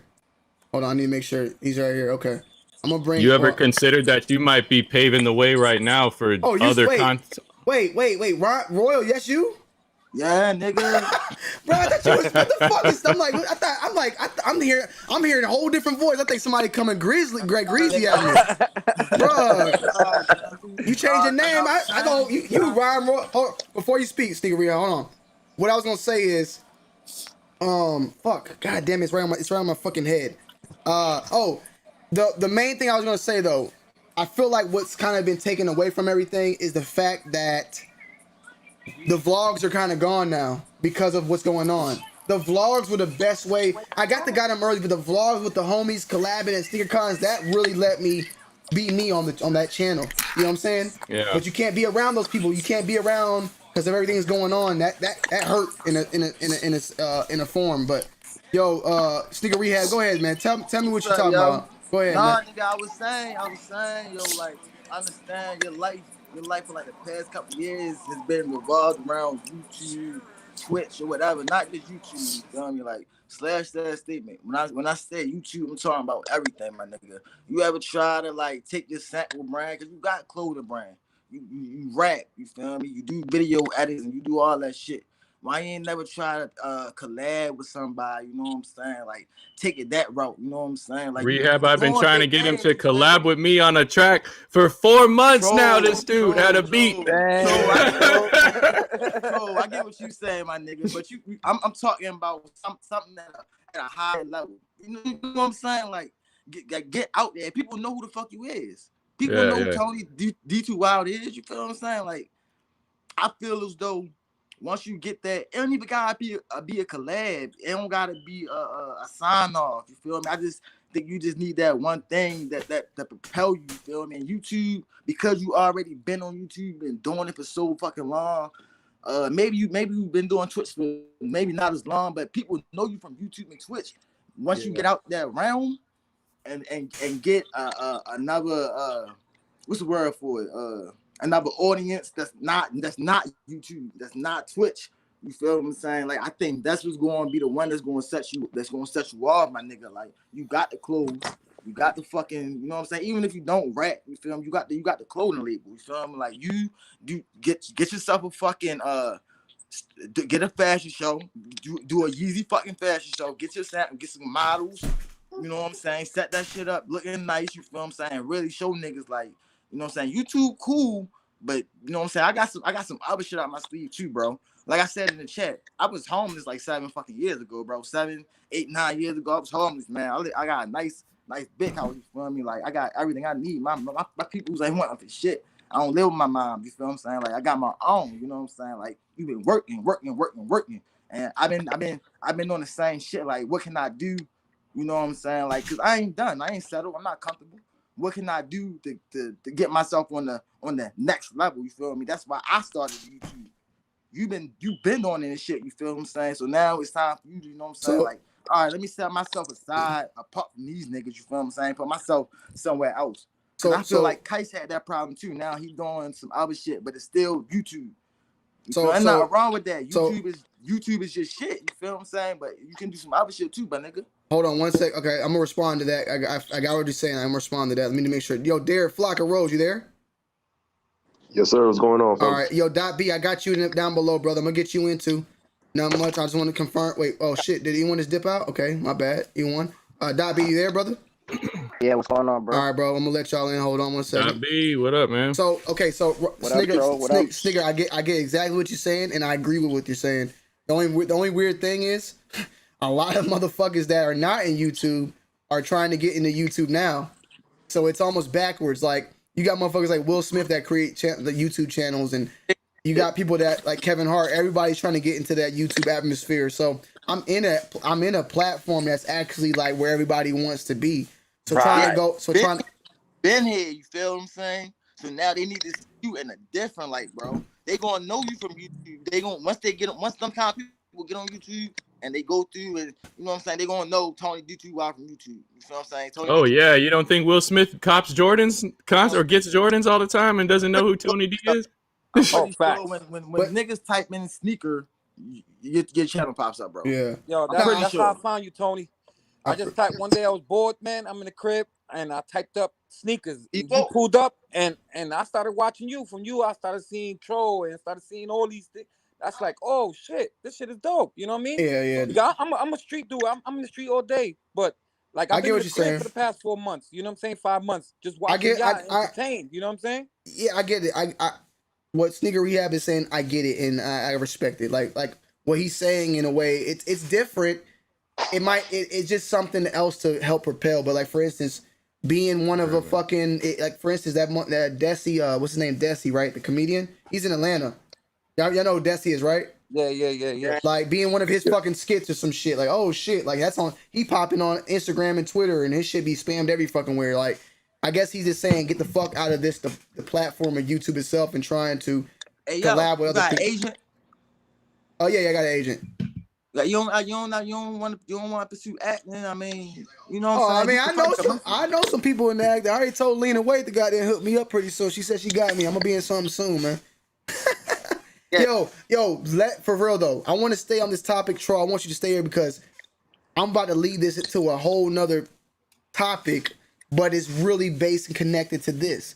It's the bad side of what I'm talking about. But I want to hear from Derek. I want to hear from Dot B, and then I'm gonna switch this topic over, and we're gonna get into this next thing because I think it's a pretty good thing. But Dot B, what's good, brother? What's good, man? I just wanted to get my little 2 cents in. Like, I understand what you're saying. Like, I'm a Gemini too, so I would just like, I guess your creative just is flowing. Like, creators are gonna create. Obviously, you got your channels, you got the pure, you got sample industry. So you're always gonna create. Like this, that's what you're doing. That's your lane. You know what I mean? Like you're always gonna find a way. So I feel like just get your creative juices going. Like if you have to take a break for like from anything that you have to do just to so you know what that next level is, then just do that, bro. Like because at this point you shouldn't have no fear, bro. Like you're established, bro. Just like my man from Baltimore said, you're established, bro. Like you're a household name on YouTube. You know you're definitely established. No, I appreciate that. I appreciate whatever you hone into. Can I tell you something, Tom? What's good? You know when you was talking, you know what you just brought me back to when I used to be around, like I said, all the rappers, and they still trying to find the next hit, like the next hit. Yeah. Like that's how you made me feel like when you was saying whatever you was saying, like the way you was feeling. Yeah. Like you brought me back to that. You know what I'm saying? Like, oh shit, damn, he sound like this dude, he sound like that dude. You know what I'm saying? But they still relevant today. You know what I'm saying? Yes. Yeah. KRS-One And- has still been around for fucking 100 years. You know? Maybe tone what I'm saying in another way, in a rap way, but in YouTube way is I'm looking for my next hit, and is my next hit gonna be this channel and doing what I'm doing? Is my next hit what I'm doing? Am I working on my next hit right now, or am I just delaying it by? Like, could I be doing more? Or, I mean, I could always be doing more. If you're afraid of falling off, bro, you're not gonna fall off, bro. You got too many. You got too much content out there. For, Nah, he ain't worrying about that. Put it like this. Put it like this. Young boy in jail, right? Yeah. Young boy in jail, right? So if he can't release another fucking album for the next year or so, he got enough music for niggas to eat off and listen to and be good with. You get what I'm saying? Yeah. So say if you did want to take a break, a little hiatus, you feel what I'm saying? Nigga, you got enough content out there, you feel what I'm saying? Even if you're not reviewing the next sneaker, you know, if you got enough other shit out there for niggas to be like, all right, you know what I'm saying, be good while you taking a break, you feel me? Like, you need that time, bro, to fucking figure some shit out, bro. You know what I'm saying? Take your time, my nigga. This is life. Like I said, I'm not trying to say YouTube ain't shit. I didn't know it was you. I didn't know that was you, Royal. Like, I know you by Royal, so I'm here. I'm like, who the fuck is this dude? Like, I heard you. I would have known. I would have. It's all about the comments. Is all about context. Like, it's all about context. Like, you know. So you. I read it. Think of this though, Tony. I think you're in the middle of a new wave for you. There is not hardly anybody of your level that get in here and want to argue or debate about fake sneakers, bro. Yeah. Nobody in your atmosphere is doing that. And honestly, in 2021, when you are above, if you're 30, maybe 25 and up, we, no offense, don't really want to deal with this cookie cutter shit. Like, we'll watch the videos because we want to see the shoe, we want to learn about the shoe and how to maybe when it's coming out or whatever else. But we like this shit. Adults like this shit. Yeah, man, I like this shit right here. We want to see Fomer Simpson, a fucking 30-plus-year-old, 6-something, 200-pound dude is like I am. You know what I'm saying? Talk about this type of shit. We don't need to keep seeing the same fucking thing. I love Fomer, man. I miss his basketball sneaker reviews, though. I miss seeing him shoot them threes, though. But like, you are already making it more acceptable for Kais to come in here and get called all kinds of shit in the chat or fucking and voice his opinion on all kinds of fuck shit in the sneaker world. Basically, what I'm saying is you are unshackling yourself from corporate and making yourself the corporate to where you are free to say and do what you want. You know what I mean? Yeah. I'm sure you still got sponsors that are still there. Like, hey, don't go too far. But like, at some point, you're going to break free of all this shit. And you're going to be able to do anything you want. You're already starting it. If Kais ends up coming down here more, or Harrison, Neville, or any of them people like start coming down here and talking about shit that's uncomfortable, that's totally against what their main channel's about. You just created a whole new lane. He already did that. He already did that. Yo, Kais he's doing it, but they're not latching onto it. Yeah, he definitely doing Kais it. Though. Said he already talking about coming down here. I'm gonna get an apartment in Section 8. He already did it, bring Kais down. You feel what I'm saying? It's not even about that. It's just, you know what I'm saying? Like, you don't need other people, bro. You feel what I'm saying? Like, you just keep doing what you doing. Your niggas want you follow, bro. You feel what I'm saying? Like, I'm trying to tell you. Like, look at Jock Slade. You feel him? Look at his format and shit. Look how many niggas took to doing that format that he been doing now. No cap. But he was first across the line, so he's gonna stay. He's gonna stay. Salutes to Retro A13 for the cash app for the 20 piece. I appreciate that, Retro. I appreciate that. Now let me listen to Dot B and Flocka real quick because they go ahead. Final thought. I was just gonna say like this. Whatever, like, don't get caught chasing that hit either. Like, you know what works. Like, you've been in this YouTube for a long time. You know the algorithm. You know what works. So don't get caught chasing a single and be like homeboy who made Panda and he can't get another hit. You feel me? Yeah. Like, you know what you know what works. You know the algorithm. I like Timmy Turner though. Yeah, I like Timmy Turner, man.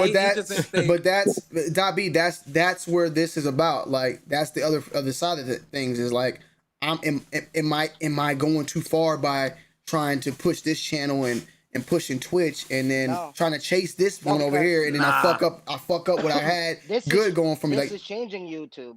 This is changing YouTube. What Troll does, what you do, what Zaya does, what Skinny does.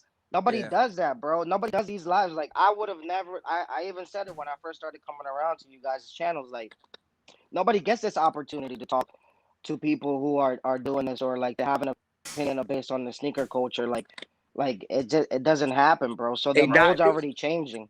Nobody hey, has the Doc, blueprint. cut you off, bro. And that Go ahead, and bro. Go that's ahead. why it's not about chasing the bag, because the Nah, bag will tell Exactly. you to stay over there and do what you're doing. It works. This is not. This is a scary. I'm when I say this, I don't mean it like, oh, but I'm scared right now. I'm scared Yeah, because I'm because doing something you're having fun. You're uncomfortable. being you. I'm doing something uncomfortable to what is normal to me. I've been doing this for 7 years.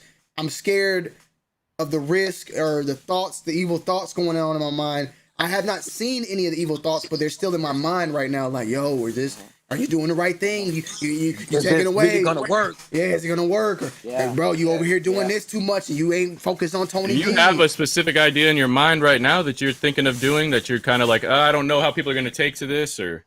Nah, and that's what I'm saying. Nah, I live in. I don't plan too much for the future. I plan. Okay, for the, so you need to just. I plan So for the I think he's future. talking about in general, like in general. You I know what I'm plan saying? for my future financially. So I got IRAs set up. I got savings accounts. I got investments. I do that. But as far as the movements I'm making business wise, a lot of that is it happens and I'm in the moment because the moment is the moment. Like I can't always. We can't dictate the future at this point, and we learn it more and more every day that this future that we have, COVID came in 1 year and shut the whole fucking world down. Like we live in a like I said, even with YouTube used to be something when you hit on a big video, that big hit rides a wave. The waves crash so fast now. One video can get 100,000, the next one get 5,000. This is the type of world we living in where it's just it don't have no sort of consistency. Look at the stock market. Today was green, tomorrow might be fucking red all the way down, and on Monday it's back green again. There's no consistency with a lot of things in life. So I'm trying to grow businesses and expand in a life in a world right now that has no sort of stability. You know what I'm saying? I've noticed that the consistency in videos right now. I mean, I don't know. I don't really go out of our Section 8 world too much, but I'm saying that in our world, consistency is conflict. If you can create a video that divides people or creates a conversation between two sides of people, that is always going to hit down here because we want to understand each other. The other channels don't give a fuck. They just want to put out the news or they want to put out whatever they do. You know what I mean? But we are desperately trying to come to an understanding. We're trying to figure out solutions. Whereas other people don't care about the solution. They just need to put out the formula and that's that. Let me say something because D Blake was in the comments. One, I didn't create Section 8. Like he said, Section 8 was created by the people, but I've never been a guest. I've always been fucking with people that are on the rise, they're on the come up. I don't. And that's why always still relevant, bro. Yeah, always like it ain't now. Like I've been doing this shit 2015 when the people I was hanging out with in 2015 doing lives with, in 2020 I'm still doing lives with them. So That's why you ain't fall off, Section bro. 8 was Section 8 was Section 8 back then. I've been on. So that's President with Kanye #2024 election. salute to motherfucking hotel. Oh, he said I'm running for president with Kanye in 2024. So I didn't create no Section 8, but my bad. I ain't create Section 8, but I damn sure will say I'm not new to it. I'm not a guest. I live down here. I got a part. I never saw that house that I grew up in as a kid where we all lived in a motherfucking shack. I never sold that house. How could you? You know what I mean? Like, I never sold the. You started. Yeah, so yeah. That's what happened. That would be like if me or Zaya or Rob Dollars ended up becoming some giant YouTuber and we just don't fuck with y'all no more. You know what I mean? Like it's impossible to separate. Rob wants me not to fuck with him. He's like, man, if I was Tony D, I wouldn't even fuck with me. Like I'm like, Rob, you know me forever, bro. Like it don't matter, bro. Like that don't, bro. If motherfuckers came to my try to burn, motherfuckers burnt my clothing because I fucked with Zaya because he was an accused pedophile. And I was like, nigga, y'all not finna tell me what the fuck Zaya is. I known Zaya when he was with Katie. I knew the whole story. Like, fuck all that. Like that you not about to ruin my. I'm not about to ruin my. You see what you just did right there? Yeah. You talked about how many people are in here right now? I can't see the count. 407. I bet you 300 don't know what the fuck you just were referring to right there. You know what I mean? But you still said it. Yeah. That's some Hey, shit yo. that, Hey, that yo, people. not even that. Fucking some people, you feel me? Like you start off, you like Tony. You started off like a while ago, man. I remember watching a fucking YouTube video when you was fucking. I guess you was trying out some type of fucking clean solution with shoes, my nigga. You was in the fucking mud in your fucking thumbnail. Tony had the Caesar haircut. Right. So for people, so some people, you know what I'm saying? I don't want to bring up other YouTubers, but they forget where they come from. They forget that 2-3 years ago, y'all were fucking in y'all house doing YouTube. Now y'all in these fucking big mansions and all that shit. And you know what I'm saying? And people, the audience, they look at that. They look at how you change, how your behavior change, how you start treating people on your videos and shit. A lot of that. And niggas know, man, you never forgot where you came from, bro. You still come down here in the trenches and still fuck with the real. You feel what I'm saying? Like, you ain't get to Hollywood, my nigga. Like, you still fuck with them, but you come back down, you fuck with us. You feel me? Like, niggas remember that, bro. And niggas gonna support you no matter what. You feel me? Yeah. There's no Derek, talk to me, man. I know you've been waiting for the longest. Hey, bro, it is what it is, bro. But this China's a gold mine, bro. You got to realize, man, like, you was doing the sneaker stuff in 2020, like when all the pandemic stuff was going on, but you was able to, you know, get this channel jumping off. And I mean, that takes like that's legendary, bro. Like you being able to make your own content outside of shoes, you know what I'm saying, and talk to the people in 2020, and it's gonna boom, you know, in the future. Yeah, that's hard to do, man. That's really, really hard to do, you know. I feel you. But go ahead. And another thing, Tone, like, not for nothing, like, it's people with, like, you know, with so much problems, you know what I'm saying, like personal problems, and they come and just tune in, and just even if it's for that hour, you ease that person's mind, bro. And that's something that money can't buy. You know what I'm saying? Money can't buy that. No matter how much money you person give, like a peace of mind that you're giving somebody, or you entertaining that person because he's going through something, and he stopped thinking about that situation for that 1 or 2 hours. It's like, that's a beautiful thing. You know what I'm saying? And that's something that money can never buy, bro. And that's niggas why who getting too much money always wonder what's next, yo. Like, I ain't gonna lie, yo. Like, I be trying to figure out what the fuck the next move is. And hopefully with this live, I can let people know that even they may think I'm just fucking swimming in cash, or I'm happy, or they can know that I deal with the same fucking shit, bro. Like, you're human. Everybody's dealing with something like this in their life. And anybody, I mean, if you're not, like you said, I get it. Like, if you're not worried about this, then this is creative soul problems. Yeah. If you don't have this problem, that means you're satisfied where you at. And if you satisfied where you at, that's a problem. You shouldn't be satisfied where you at. No. Yeah, so I get that part. So look, go ahead and segue to your next. I want to, because it's the same talk. It's the same talk, but it's gonna switch it up.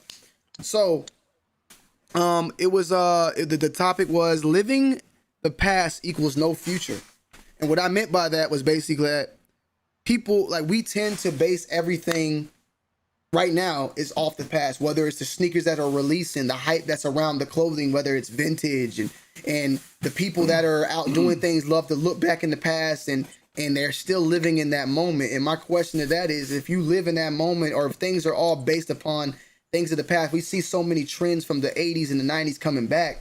If we're not here now creating those new trends and creating those new things, what will happen in the next 20 years? What will they have to rely on? Because they won't be able to rely on anything now, because we ain't create shit back then. All we did was live in the 80s. So when it comes to the 2030s, what are they going to be relying on what's happening now? Because right now what's happening is nothing new. Yeah. I mean, when you get what I'm saying? That's what it is. I think the last thing we have right now, Troll, is baggy jeans.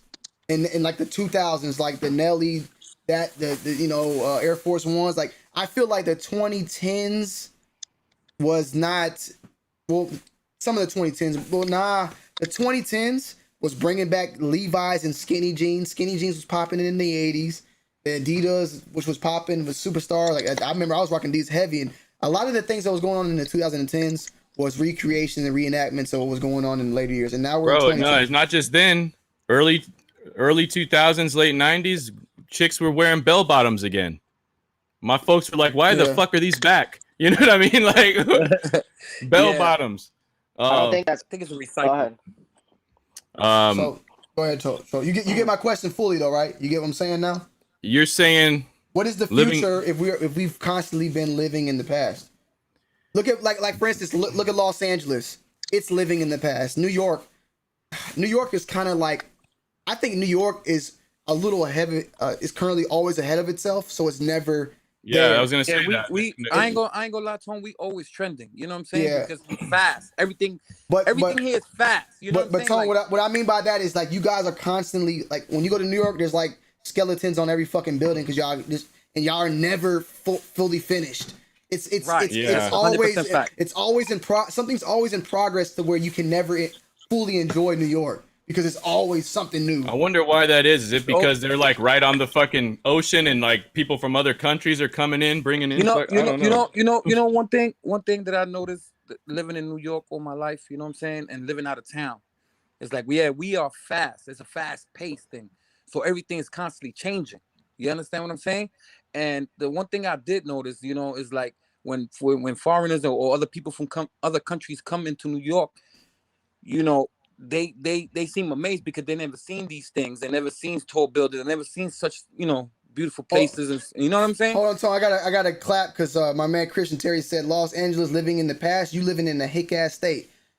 Los Angeles is living off of Hollywood from 1970s. The Hollywood star motherfuckers go to LA and go walk on the Hollywood boardwalk, not knowing that crackheads live on there. I'm from Los Angeles, okay? I was born in LA. I respect LA and I love it. It's still my fucking birthplace. Atlanta, ever since 1996 moving forward, we've been on the rise. Google goddamn came down here. Amazon came down here. Every fucking movie you probably watch right now is down here. Georgia is where they're filming Avengers. We are going up. Atlanta is the new Mecca.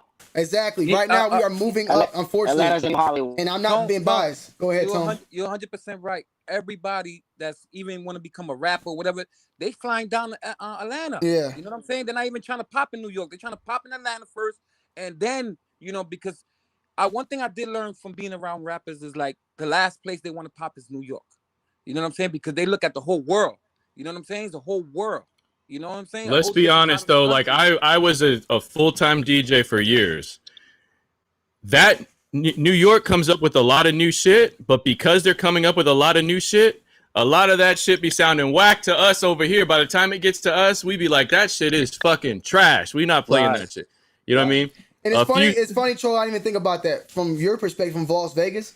I feel like Las Vegas has this continued to keep it's kept what it's promised. And what I mean by that is when you go to Las Vegas, you get the Las Vegas vibes. Yeah. When you go to Miami, when I went to Miami, we stayed on the boardwalk. I mean, on the board, we stayed on Ocean Drive. When you went into the hotel, that bitch was still 1980s furniture and everything. You're living in the past. The experience that you're thinking Vice City. You're thinking all the lights. Bro. But when you go to Miami, you know Miami kind of like when you go on Ocean Drive, it's overpriced and it's not the same experience that you see in the movies. When you go to LA and Hollywood, you go to Hollywood. It's all overpriced and it's not what you seeing. You can't even go swim in Venice Beach no more. I remember when I was a kid, I used to go to Venice Beach, and right before, like it was right on the point where they started having all the crack needles and shit. You can't go and enjoy Venice. You step on a damn crack needle at the beach. Yeah, that's what's going on. I remember when I went there, and my grandma said, "You better not go to Venice Beach. You better wear some sandals. You step on a needle, you get AIDS." That's what they used to say all the time and shit. God damn. But that's what Venice Beach is right now. Like when you go to Venice Beach, you gotta watch out. You might get robbed on Venice Beach now. The things that you've seen. Yeah, hepatitis was the other thing. The things that we picture these places to be are not holding up to those what's the word? The stereotype of Hollywood and Venice, and they're not living up to that anymore. New York is constantly changing where it's never completely built. You can you get the Times Square experience all the time, but it's way more to New York than that. Miami, it's still in the 1980s, bro. Like when you go inside them hotels, the infrastructure is still 1980s. Oh no, we live up to the hype over here. That's for damn sure. Yeah. One thing for sure, and one thing that's never gonna change in New York is when them people from out the country come in here and they go and right into the bootleg and buy the Chinese shit, buy the UAs and buy the purses. But that's Canal Street will live on for eternity. Hell yeah. You know what I'm saying? That's one thing that will never change, man. You know what I'm saying? And I got a question too. Yeah, so exactly, Daniel. Exactly. Things, right, Tom? Those people that's buying these purses or whatever, Gucci fake this, fake that, they going back to their country rocking it like it's new, like they got it from the Gucci store. You know what I'm saying? Shit, all they gotta say is they got it from America. They're gonna be like, oh, that shit must be legit. Then. Yeah. I'm just saying, bro. Look, I got homies that's from Africa. When they go back to Africa, they can't even bring that shit with them. They gotta they gotta wear what's going on. They gotta smuggle in that shit. No. If you are African, like for instance, Shaq, if he was to go back to Somalia where he's from, if he walk in motherfucking trophy rooms and shit, them boys gonna know he American. They don't even look like him in Somalia no more. They looking at him like an American. Are they gonna stone him? They'll try to motherfucking rob him or something. They don't think he rich. I'm trying to tell you. Wow, crazy. I'm saying. Shaq gotta get stoned in his own country for reselling. That's why whenever I go to countries, man, when I went to Puerto Rico, I was rocking this motherfucking shirt. They goddamn Daddy Yankee on that motherfucker. I was trying to fit in that motherfucker. Shit, I was rocking that with sandals. I don't try to dress up. Can you fit in? I know.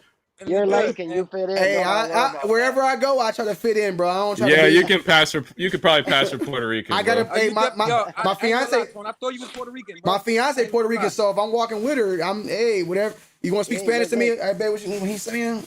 See. Tony, you put that shirt on, put some flippers, you walking right in San Juan like nothing. Yo, you could be good in any fucking environment you want to be in, bro. Hey, nah. What's funny? Sneaker Rehab. My grandfather told me that too. I was like, when I was growing up, he was like, you being multiracial like that, the U.S. could use you as a spy. You could get a CIA job and go to any country you want to and just fuck. Yo, you're right though. I'm dog. I swear I thought you were Puerto Rican. Do that shit they gonna let you do. You feel me? Like, okay. Yeah. You're gonna black ass out of here. You're gonna say it's hard to blend in when you reach a certain level of blackness. I wouldn't know that either from you, because once you say, "Oh no, you're not Spanish," I said, "Damn." You think I look Spanish or of some kind of? Nah. You could troll because the only thing about Puerto Rico is that they come in all shapes, colors, sizes. Bro. Like you go, you think you're talking. Learn it, Tony. And homeboy probably lived in the woods for like. You know what I mean? Like for years.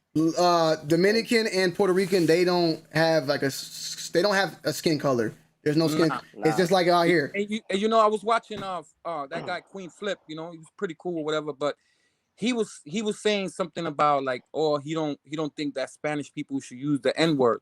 Yeah. Because he's saying like we don't have black African American in us. Yo, who but cares, if you look up what a Puerto Rican made of right now on YouTube.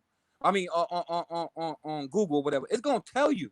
Taino slaves, and Yo, let me tell you something, Tone, real quick. Let me tell you something, though, real quick, troll. Hold on. We got some motherfucking god damn it. Hold on. We got some donations coming in. Let me read these real quick. Salute to motherfucking U1. Learn Antonio.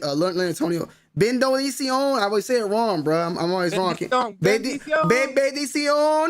Puerto Rico is no different. My phone's gonna die, fellas. I'll talk to you later. All right, bro. Yeah. All right, brother. Nah, so I was gonna say, troll. First things first, troll. Carmelo Anthony's Puerto Rican, I think, right? Isn't he Puerto Rican? Okay, so nobody knows that. Joel Santana's Dominican, right? And Jim Jones, is he that too or no? Jim Jones, Puerto Rican. I never knew what the fuck Jim Jones was. I always wondered. When you go to when I went to Puerto Rico, we were driving down to Fajardo. It's like a little area down. Yeah, Fajardo. Yeah, and we were driving, and we passed by Louisa. Bro, it's black people there, bro. They look black, bro.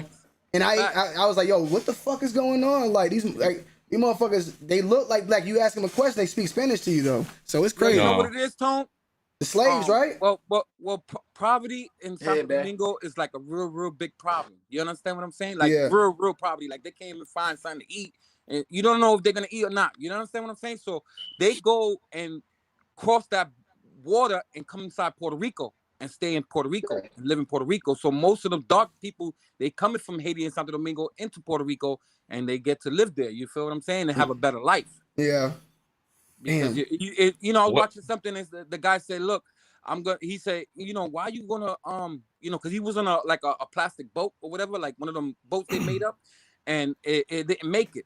So the dude, the reporter asked him, like, why you keep risking your life? You know what I'm saying? Going across this water, you could lose your life. He said, I'd rather try every day than to have my daughter ask me for something to eat and I don't have it. Yeah. Yo, Tone, I wanted to comment.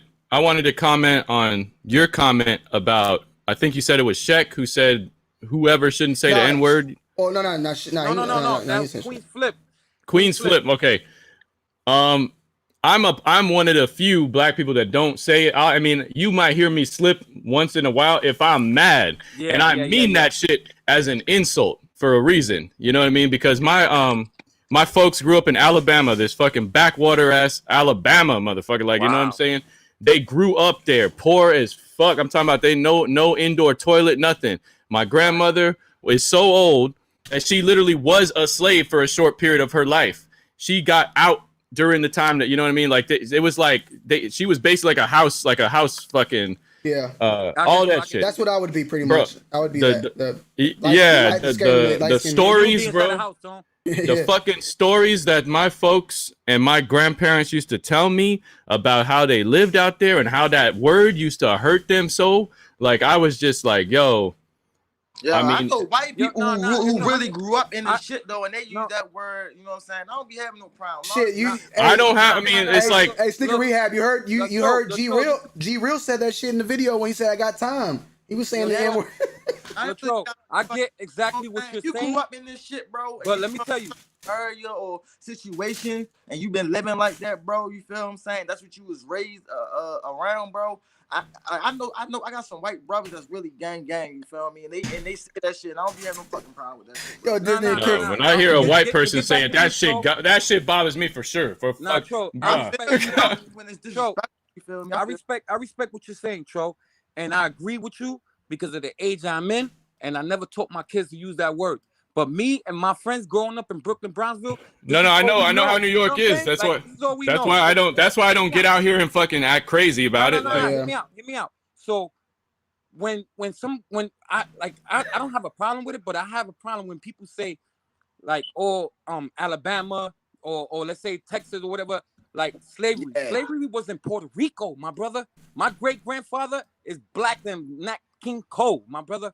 And if you see my great grandfather, you see the way they are. They with a big afro and like working in the field. Like they was my great grandfather was a slave. Bro, my folks were raised in a place called Mount Vernon, Alabama.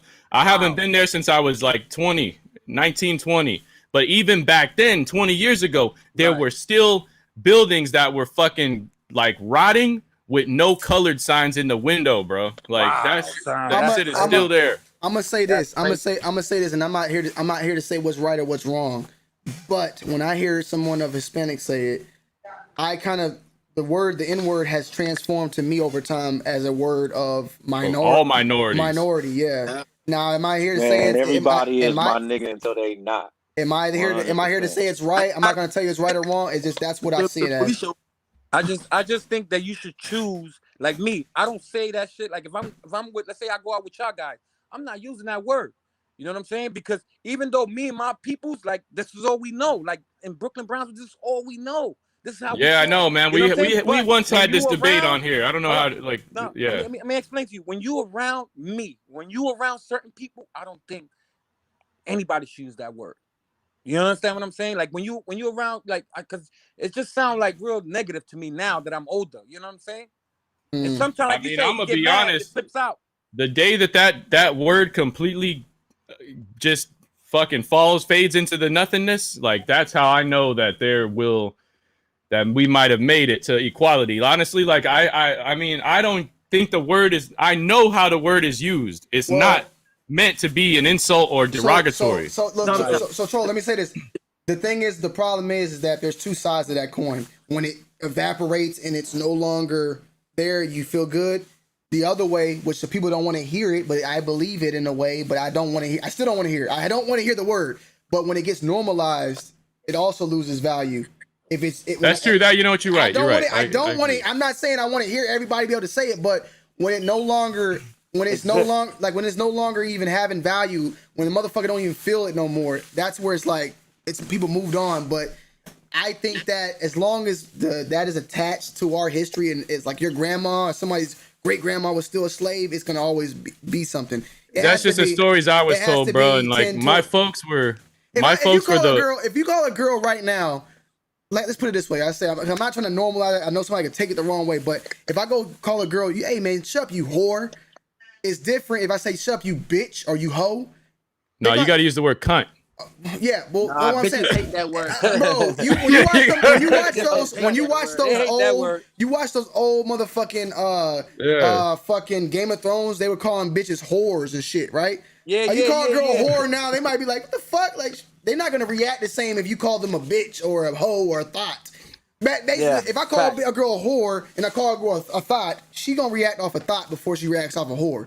And it's because nobody even I feel like the whore is so old, like whore. Okay. Like it's just yeah. an old ass fucking word now. Like it's like calling like would you name your daughter fucking Betsy or some shit? Like the fuck Susan? Yeah, that's that's old ass fucking name. Earl or some shit. What's going on? So you think that word is eventually gonna like evaporate? I don't know, man. I don't know. I think it will eventually because the word, but it takes the community to get it to evaporate. Because look at this word. I'm sorry to all my Jews, but the word kike don't exist no more, pretty much. Well, that's what I'm saying. That's what I'm saying. There's a lot of words that you be like, yo, what is this word? And be like, oh, that's what they used to call. That's what they used to. Or guinea. Remember when they used to call Italians guineas? I don't know. Yeah, they used to call it. See, when you say the word use, that means it's no longer. For some reason, it's no longer there. I don't know why. Yeah, it's gone because the community of Italians and Jews did not embrace them racial slurs and make it live on and try to change it. I don't agree. I don't agree because those words are still trigger words. Like if you say those words, you will trigger some shit. Who's talking right now? I can't even see. That's Tree. Oh, what up, Tree?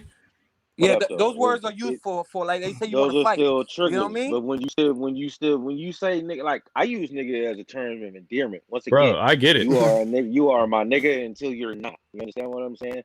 Black, brown, white, Puerto Rican, you my nigga. 100%. I was just in Miami and I went to Little Havana, bro, and I swear I wanted to call my mom like, yo, I think I just seen my dad, yo, like 100%. Like it's just what it is. But that's Tree. But Tree, that's what I meant. Thank you for saying that, Tree, because that's what I meant by the word of somewhat normalizing it. We have slowly became it to where back in the day, calling someone a hype beast is like a fucking slap in the face. Now it's like, I'm a hype beast. I don't give a fuck. Like it made it normal. So saying nigga back in the day. That's what I feel like. That's what people. I feel like that's what I'm just saying. I hope nobody takes it as like when I hear it, I'm mad. Like I'm not. I'm just saying there's reasons why I don't personally choose to use it, and unfortunately, I mean, I still use it when I'm rapping or if fucking alter ego is acting like a goddamn coon up in this bitch. I'ma call him that. You know what I'm saying? Like, I just feel like at the end of the day, like we have, like you said, made it. We flipped it into something good. We added the A instead of the ER and made it an endearment. Like that's the way you kind of fight that word, you know. And people clearly know the difference because they react differently. No, but scratch that. I just can't defend my city, man. The needles ain't on the beach no more, Tony. You know what I'm saying? Shit is good. You can come back if you want to, man. You know. So I can run out there with no socks on in Venice Beach. 100%, bro. It's all good, bro. I'm gonna come back. Clean that up. I don't know about that, Tree. I don't know, man. Hey, man. I'm still going to motherfucking Huntington. I'm still going to Huntington Beach, bro. Heard you. Oh yeah, we all got our preferences. You know what I'm saying? Zuma. Real quick though, Tony, can you I fucking forgot what you were trying to do on this segment. What was your original? So the topic was about basically how are we going to have a future if we are constantly living in the past? Tell niggas stop wearing all the fucking Venice clothes. I just feel like we live in a world right now where we live in a world of nostalgia right now, and it's not I don't have a problem with nostalgia, but the movies that we have coming out are remakes or the clothing that we dress up is vintage or we try to bring something back of the time. Things that were popping are now coming back more and more. So if we're living in a world like that now, in 20 years, what will they have to look back on if this time period had nothing new. If nothing is being created new. Nothing being Exactly. created. Right. I get you. Move on, bro. Like it's like Elon Musk is the only motherfucker out here that's trying to take it to the next level of the future, bro. Like that's how I feel. Like niggas want to still dress the same, they want to act the same, they want to do the same things. You feel me? Like, bro, like that's what's new, what's next, bro? You feel me? Like no cap, my nigga. Yeah, I think it's just hard to say goodbye to yesterday, bro. I feel Boys to men. Yeah. Look at my shirt right now. I'm wearing a shirt that says I'm a dude, he's a dude, she's a dude. We're all dudes. You know what I mean? Like most of my shirts are callbacks to the shit I used to watch when I was a kid. So when 2030 comes, what shirt is Troll wearing then? Is he still wearing I'm a dude? Are we just gonna stay there? Or is Troll gonna wear a t-shirt that's gonna have is he gonna something with buttons on it? I guess is Troll gonna have a shirt on gonna say you or he gonna have a Tekashi shirt on? Stupid. No, I ain't fucking touching the Tekashi, bro. That's some garbage. We're gonna be rocking stupid shirts. We're gonna be rocking Tekashi 6ix9ine stupid shirts and shit. Like fuck, like what the bro. I mean, like you're right, bro. Like that just kind of hit me from a different angle. Like that's not often people do that. I just love the time that I came from. I miss that time. I miss the time. My kids are not allowed to go outside, bro, unless we playing basketball together in the front. You know what I mean? Like they not going riding their bike fucking 8 blocks down the road anymore. Like my daughter ain't I don't take I live in the Ville, so you know we constantly looking out for like, you know, gunshots and stuff like that. So it's like as far as my kids going outside, like they don't do that. Like when I was a kid, I would go all the way to like East New York, right? I'm in Brownsville. I go all the way to East New York. Like I won't allow and that's at a young age. You know what I'm saying? Doing that. I wouldn't allow my kids to do that. Retro 813 said Troll shirt gonna say big fat Carl. Troll might have Ron of the Alter Ego on here like wanted or missing or some shit of Ron's of the Alter Ego's picture or some shit on it. Bro, people been asking me to make a fucking clothing line to rival Sample. I might make the fucking Troll clothing line. Hit that motherfucking like button. We got 416 in the chat. Yeah, Troll gonna go across the water and make some fake Sample on me, man. And then try to that should be a good argument, Troll. You should make some fake Sample and we can have a real legit argument. You mad about this shit? Nah, yeah, like, yo, Tony, is this legit? Can you authenticate your own shit? That might be a good talk. Because we can't get the answers from Nike, but you can get the answers from Sample. Shit. I'm gonna be honest with you, bro. You think I bought this from your store? Is it the same? Is it the same materials? That's classic. I had that shit made myself at the hat store out here. Oh shit, man! I'm playing. Out of line.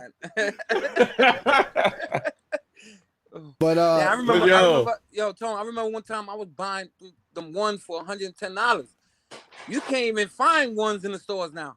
Like, yeah, nobody was wearing that shit. Now that shit's like fucking thousands of dollars. Like, and that's why that's what started the main point. And then I realized this shit affects much more than the sneakers. But I'm feeling this more than ever because I've been doing this so hard for like 7 years now, right? And the shoes that I started this career out with is now coming back more and more. Taxi 12s are supposed to be releasing this year. Cool Grays are coming. That just released in 2010. You know, we had the Concourse release. Was that last year? I don't know, 2 years ago. Bread's released. That was 2012, and then recently this year, 2 years ago. Everything is just coming back now. So it's like bringing everything back from the past. So they can feel like, because some of these young people don't know about certain colors or certain styles, certain Jordan. So they bringing them back for them young boys too. You know what I'm saying? So that's getting on right now. So now they're retroing shoes that were not even original, but were, I guess, secondary to original. Like Laney 5s were not it's an original. Their original. Yeah, it was a new colorway, but now it has its own retro. So Stealth 2.0s, and you're getting these secondary. I call them the secondaries. I call in my opinion, chat, are Stealth, or not even Stealth 5. Let's say Green Bean 5s, Raging Bulls, Blaney 5s, Wheat 13s, like the colors that didn't original come out, but but they are like we think of them as OGs because they came out so fucking long ago. Can you imagine a world where back, man? Hold on, can you imagine a world 15 years from now where like the J Balvin is retroed? Because oh man, but what you know what I mean? Yeah, I mean, I guess that's the type of stuff we'll have to see because there's not much else that's being recreated. That's my main thing. I think that reaching backward for the people that are reaching our age, like I consider I'm what 34 now, 35. Fuck. You got your age. You know what I mean? Like, so let me just add into the flame though. Like even like now we look Like I at said, we I look just at. hit 40. I have no problem with this. I love it at the end of the day, but I'm just adding on. But like we even get excited about Marvel, and this shit's 60 years old. When Batman, I love Marvel, I'm saying bro. a new God damn. Batman's coming out. How many Batmans have we had? When is the next superhero coming out? We haven't fresh? had any Batman until Christopher Nolan. Yeah, That's but I'm fine. just saying though, I'm just the original comics though was. But there's no, The there's comic, no new, yeah, yeah. there's There's no not new character. Yeah, there's nothing new. We're still living in the past of everything. Still living in the past. Same You're old 100% shit, right. I agree with Same you. shit, different day. That's why I appreciate like movies like Tenet and fucking even Happy Death Day. That's kind of different. You know what I mean? Like there's just different shit. Like, yeah, you're right, man. Like Happy Death They Day never though. bring back honeymooners. Happy Death Day probably came from fucking 51st dates though. Like they all have. well, Happy Death Day. The concept is from Groundhog Day. There you go. But That's what I'm saying. You add the serial killer vibe into it. It's something different. Yeah, everything. everything plays in some part, man. Fucking Lion King wasn't even an original. Like it's like, it's just crazy. Is So- is a remake of everything. You know what I'm saying? I think it's just like I don't know, maybe I'm crazy, but it's like everything programmed.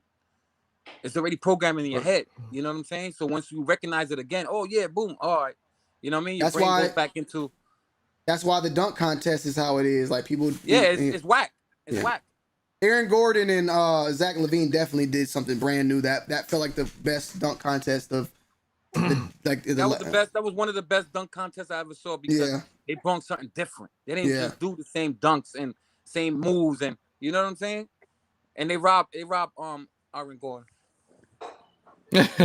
So That's I a mean, fact. They robbed him. They robbed him. Last year they robbed him for real, but I don't know. Yeah, That was just the. for real last year. I guess there's just got to be those people that end up being called pioneers. We depend on them, you know what I mean, to come up with something totally original or at least take a little piece of so many other things and blend it together to where it feels or looks original. Yeah. I don't think anything can be necessarily completely original. There's always going to be some combination of something that's happened before. Inspiration. Yes. So look, Staterex said people don't even know Scarface was a remake. I'm saying, like, yeah, it's a lot of things that.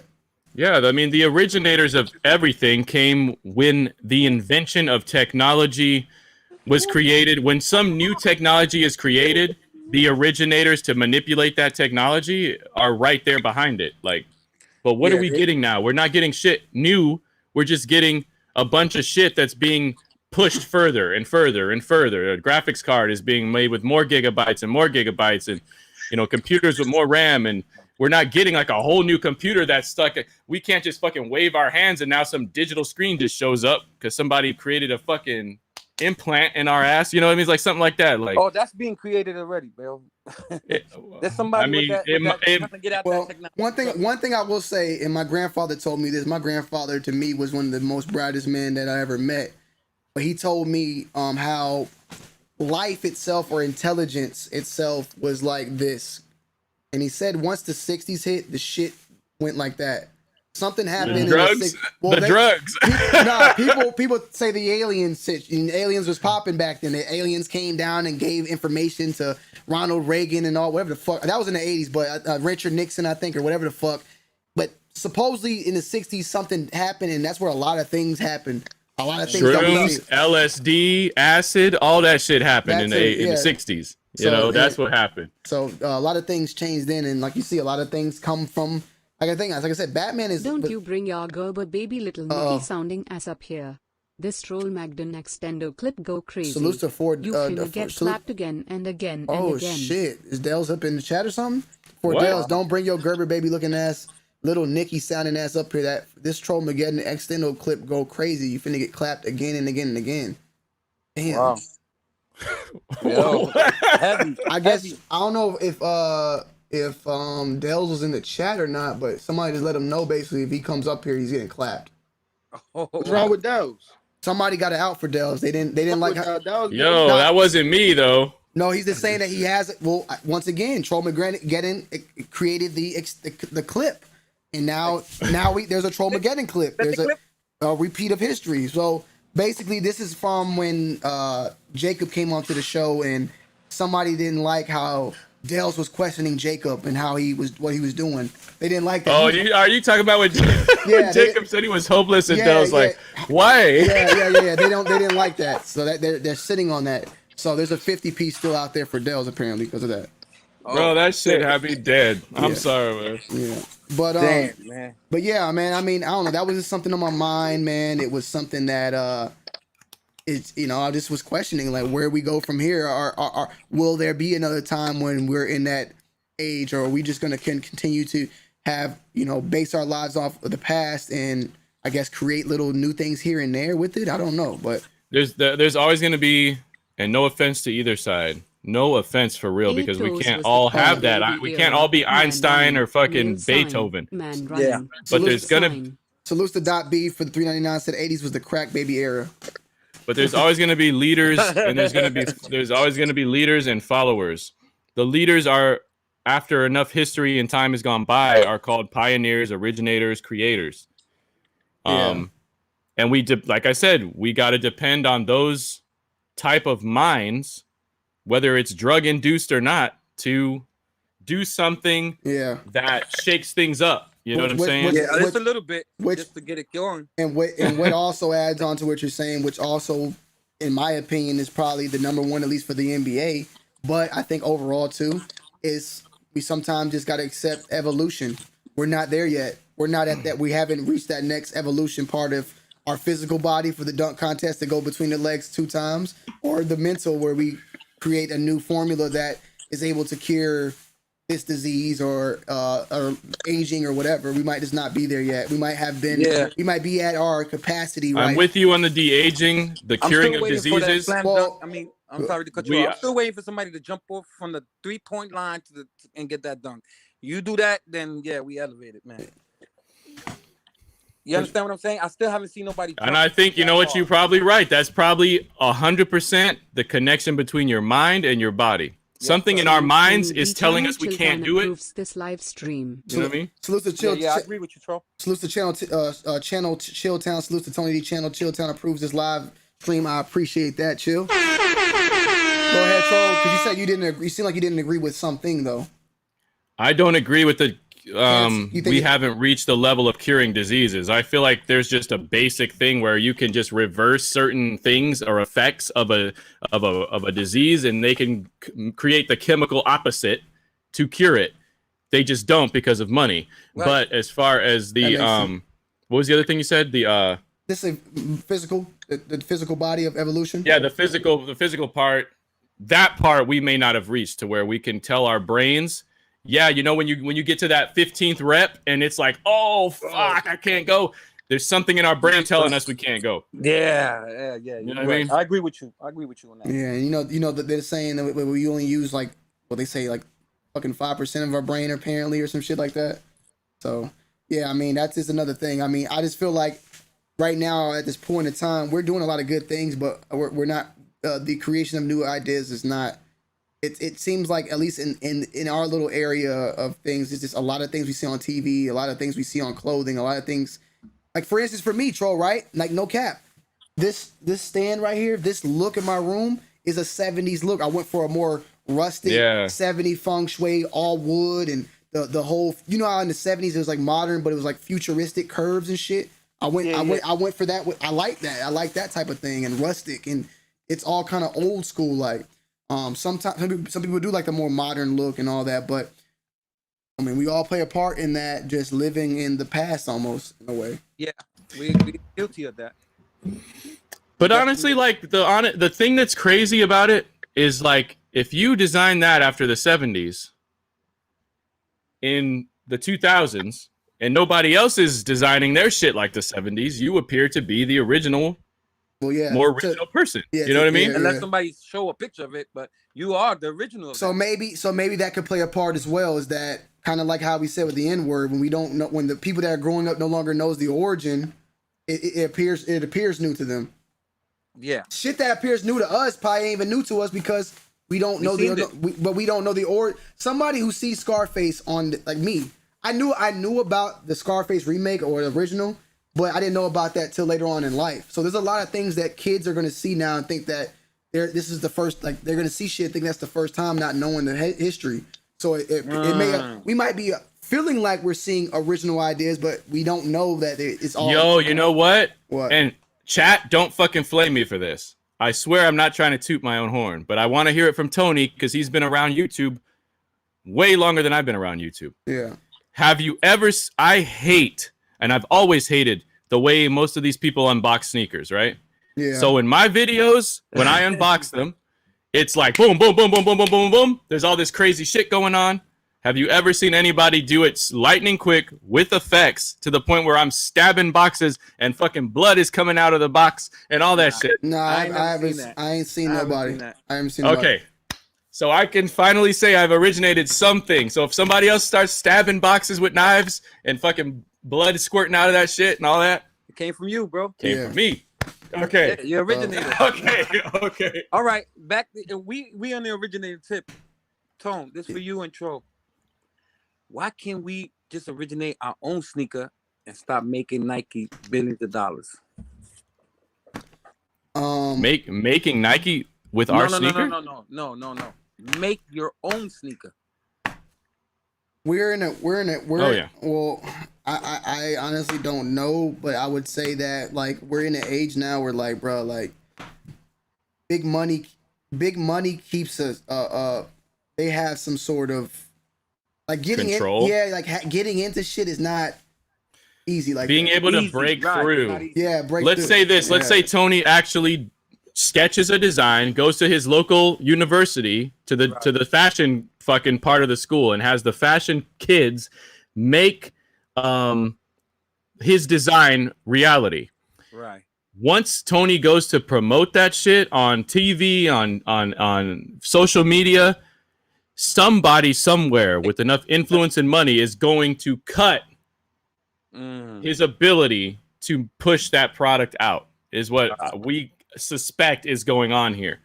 Unless you start getting in bed with Nike and Adidas and all them Reebok and all them. But also like it's never been changed. Like, you know, it's always been dominant. You understand what I'm saying? It's because we make it dominant. But also, like, I'm not a guy that likes to dislike. Like, salute to E1 for the 199 to Troll in the Jim Duggan. Who? Dugan. Jim. It's ho. Oh. Yeah, ho. The new Jordan 5 Raging Bulls. Yeah, I know. No cap. Salute to Dot B, man. Troll is the goat of unboxing. No cap. Salute to motherfucking Hell Dot yeah, B. man. That's what I wanted to do. But what I was gonna say is that I hate to be the bear, like be pessimistic about that, because I feel like we can do anything. I feel like you can make a good living, but like when you're starting a sneaker brand and you're up in with the giants like Nike, bro, you got so long to go. Like it took them billions of dollars to even like get to that level. And, it's not even like we created that. Huh? We created that. Yeah, right? but look how long it took too, though. Like, you know, Nike's been around for what 40 years now. I would say. I'm gonna tell you though, Tony, the way that YouTube has become, the way that it has ingrained itself into people's everyday life. Yeah. We, the creators, and the chat have a ton of control, bro. Yeah. A ton of control. All it takes is somebody doing something that the majority of people enjoy. But embrace it too. But that's what I'm saying, and that's why I don't want to get wrong with people. Like, I can become a millionaire, but I won't become no Nike billionaire. Kool Kai has made millions. I'm pretty sure Warren Lotus has made millions. If I did a shoe, we could make millions off of that. But what I'm trying to say is to be on a Nike level, no. Look at if it's your own design. But look at LeVar Ball. They tried to do it with BBB, and that shit failed. LeVar Ball's a fucking douchebag. That's why his shit failed. His attitude stinks, bro. If I was the owner, I wouldn't want his son playing for me, bro. Let's think of it. Let's think of it this way though. When was the last $1 billion sneaker brand? Got me on that one. I would have to look that up. Yeah, we're not gonna find it. Maybe in China they what's that shit called that Klay Thompson is under? Anta, maybe. I don't know how long they've been around, but they're probably doing good things because the shit they made for I think it was Josh Gordon or Bro, that sneaker is fucking nuts for the court and off the court. I don't remember the last time, but I'm just saying, since it's you got a whole community, you know what I'm saying? You, Tro, all y'all, you know what I'm saying? I just thinking like, damn, man, why we just can't come out with our own joint? You know what I'm saying? And make it popular. We make everything else popular. Yeah. Yo, somebody said oh wait, where is it? How long till they start sending, I guess they're talking about my unboxings. How long before they start sending him free shoes and he switches up? Bro, I was insulted that dudes with 300 followers were getting offered free shoes and I wasn't. And wow. And I finally, recently this week, got offered a free shoe. But at this point, I'm so paranoid that I just said, fuck it, I'm sticking with it. I'll pay my little discounted price and I can do whatever the fuck I want to do. Yeah. I'm not going to let anybody control my ass. No fucking way. No way. So let me tell y'all a brand. I'm looking at this and I could be wrong later on. I'll just go ahead and say it for now though. Because there's a couple of $1 billion brands out there. But here's a brand that's not even worth $1 billion, and you would have to get up to this level to be worth. Let me see when this was written. This was written March 3rd, 2021, right? Okay. So Asics. Asics. Oh yeah, I remember. Great brand, right?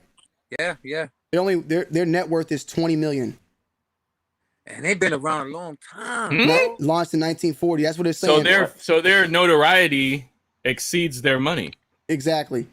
Like someone, and then look at Clark's, like Clark's in general. That's worth $500 million.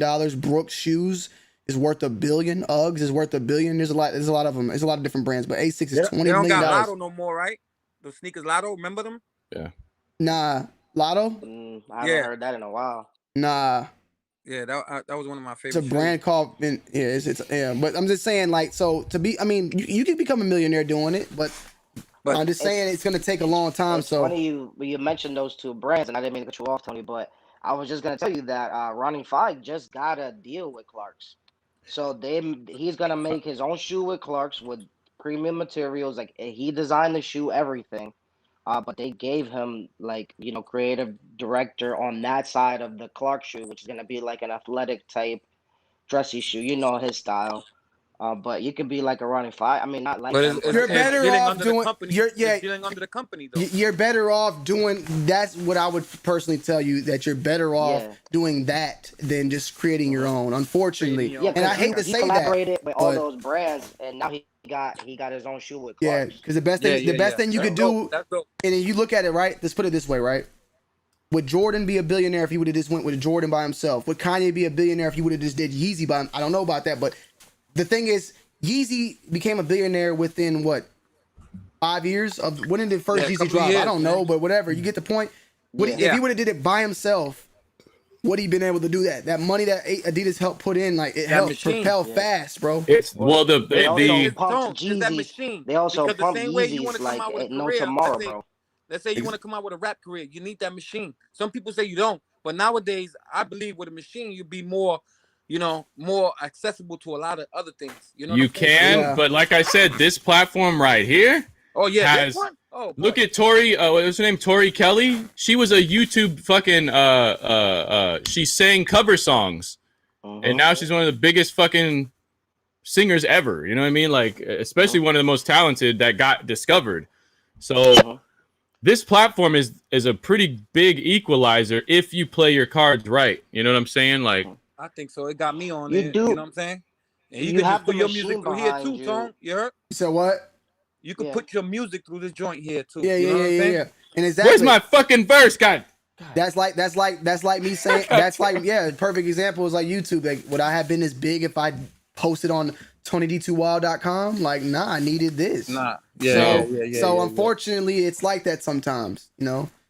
So you needed it. You needed it, but I was gonna say as far as the machine, that you gotta look at like the music industry, like so like you don't hear of artists, who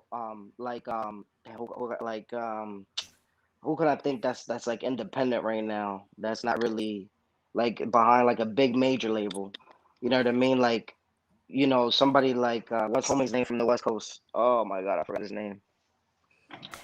See, I could say something like Bobby Shmurda and Rowdy. Like when they started, you know what I'm saying? those songs were recorded in my cousin's closet, bro. Computers, hot nigga. Yeah. I mean, you mentioned it. It was recorded in my cousin's closet. And, Right? let's not get it and wrong. the song Okay. was out for a whole year before anybody even gravitate to that. And shit, let's not I'm not gonna sit here and try to push my narrative to ignore others, but like yeah, I mean Master P made his 600 million off of not signing to nobody, not signing. Exactly. That's a perfect example right there, bro. Yeah. Master P made Project Pack. sneakers. He played for the NBA. Yeah, Project Pack, and all 666 Mafia.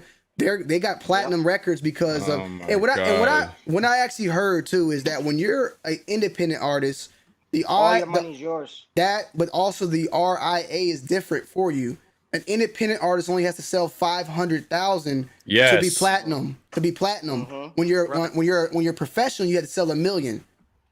Yeah, and the money and 250,000 is gold compared to 500,000 being gold. And imagine if those rappers had YouTube. You know what I mean? Like, imagine, bro. It was no YouTube back then, man. Yeah.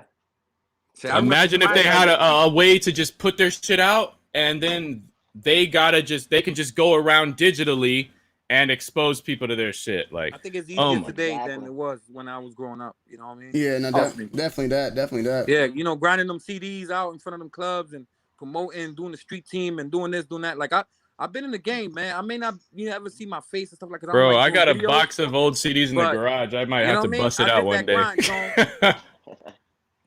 Like literally plastic wrapped with the barcode. It was in Tower Records at one point. Like I've done this shit before, you know what I'm saying? And I got a whole bunch of relics of that shit in the garage right now.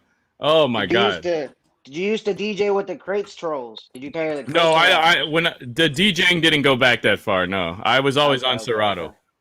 But the hip hop shit, the rapping shit, yeah, I was there when Fruity Loops was in version like 1 or 2 or some shit. You know what I mean? Like I was there, bro. Yeah, I remember all that, man. I remember grinding the street, which was more fun and different. You know what I'm saying? Yeah. It was definitely different. It's definitely fun. Now you just upload YouTube and hope the shit pop. You're going to. That's why, man. Like I remember back in the day when I got on Mac Miller, bro. I seen Mac Miller. Mac Miller was pretty much one of the first, in my opinion. I mean, Justin Bieber, yes, Justin Bieber was popped off, but Mac Miller, in my opinion, his whole thing was off YouTube. All his music videos. Yeah. Mac Miller was dropping everything. He dropped what was it called? Blue Slide. What was the album called? The Blue Park or Blue? Hold on, Blue Slide Park. There's another one coming up right now, Filipino guy that my girl listens to because she's Filipino. That's killing this shit. I forgot his name though. I seen like you got the DDGs and stuff now, but I seen Mac Miller build his whole fucking shit off of YouTube. I was like, yo, bro, you can just drop videos on YouTube and blow up. And he dropped Blue Park Slide, and that was all independent. He was under Rostrum Records at the time, but that was the independent brand, and I know he made hella money off that. Like just. Russ, look at Russ. Russ started independently on SoundCloud, and he just grinded, bro, grinded. Homeboy from New Jersey, Russ, and like now he's like a multi-millionaire, and it's all independent, bro. He had no machine behind him. Like everything was off the muscle. Look at that guy. What's his name, Tone? The I don't know. He's Filipino, whatever. He's singing. 1, 2, 3, 4, 5, 6, 7. Oh yeah. Oh, that guy blew up. I thought that was just a fucking joke. He's on YouTube. He got low key. I think he's a millionaire in Filipino because he owns like cows and shit, and them shits all cost money. Man. He got a YouTube channel. He be doing like vlogs and shit. Yeah. I don't know what the fuck he be saying. See how he started it? Yeah. On some bullshit. Shit, that one kid too though. That one kid, that little cowboy kid, run him up, to get it up. That little white. Tony. I don't know. Yeah. I think he's on Ellen DeGeneres and tapping his foot and shit, and that motherfucker blew the fuck up. What's up? Oh yeah. What's up? I want to show you. Some of these guys in here are like music guys. I want to show them something really quick. If you could share my screen. Jersey Got Soul. Yeah, I definitely agree. That Soulja Boy laid the whole fucking foundation for the internet. Artists, definitely. Let me know if you can. Are you sharing it or no? Oh, I didn't see. My bad. Chat. Let's ask a trivia question. Who was the first label, not SOD Money Game, but who actually signed Soulja Boy to give him his like mainstream? What was that record label? Because I remember before I played Charles, I remember watching Soulja Boy on MySpace all the time, everything. And then when the world, I knew Soulja Boy before the world knew him. Not like personally, but I knew him because he was like he was representing Atlanta, and I think he lived in Alabama too, or some shit, or Memphis or something. He was like going back and forth. Yeah. But what was the record label that signed him? Chat, y'all remember? Damn, got me. I think Interscope might have signed him at one point. I know who it was. I'm just want. Andy said it. You mean early on? Collie Park. Oh, you got me on there? Yeah, you on there. Collie Park did it. All right, yo. So to all my audio files or whatever, you know what I mean? Like, bro, I wanted this piece of hardware for the longest time. It's like $3,000, but I got this fucking box here. It's like it costs like $850, and it powers this plugin right here, the goddamn Avalon mic preamp compressor equalizer. This is like what everybody fucking uses, bro. Like. This shit. Oh wait, did I get off? Can you see that? Can you see me moving this? Yeah. Hold on, wait. I do this shit for like when I'm into something, I'll do it. And then I got this one and like all the fucking wave shit, all the fucking plugins, bro. Like that you need to sacrifice in order to not if you don't have like an actual studio. Yeah.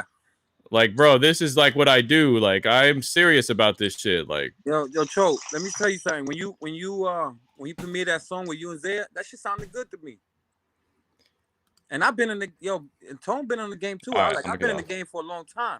You know what I'm saying? And yeah, it sound good. You know what I'm saying? You gotta clear it up a little more. I think Zaya part. Yeah, the learning about mixing and stuff is a science that I dedicate hours of time. That's why I don't post as much as I do, because I'm doing so many things at once. Like, and some of that shit requires me studying, so I have to learn. So you engineer your tracks and everything. Chad is called Collie Park. It's not. I know College Park is what it's referencing to, but it's Collie Park. It's Collie. That's how you pronounce it. But they signed the twins too? Mississippi is correct. Yes. They Bob. Well, I know for a fact Bubba Sparks. Call it Bubba Sparks. Bubba Sparks. No. I don't think. I don't think he was signed under. I don't think Bubba Sparks. Let me see. Former artist was We're showing our age here, boys. This dude said, "Is it the UA version?" I don't see. Oh wait. Yeah. So my bad. So Yin Yang Twins.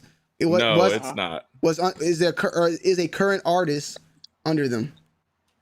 I was gonna say because I always used to hear him shout him out all the time.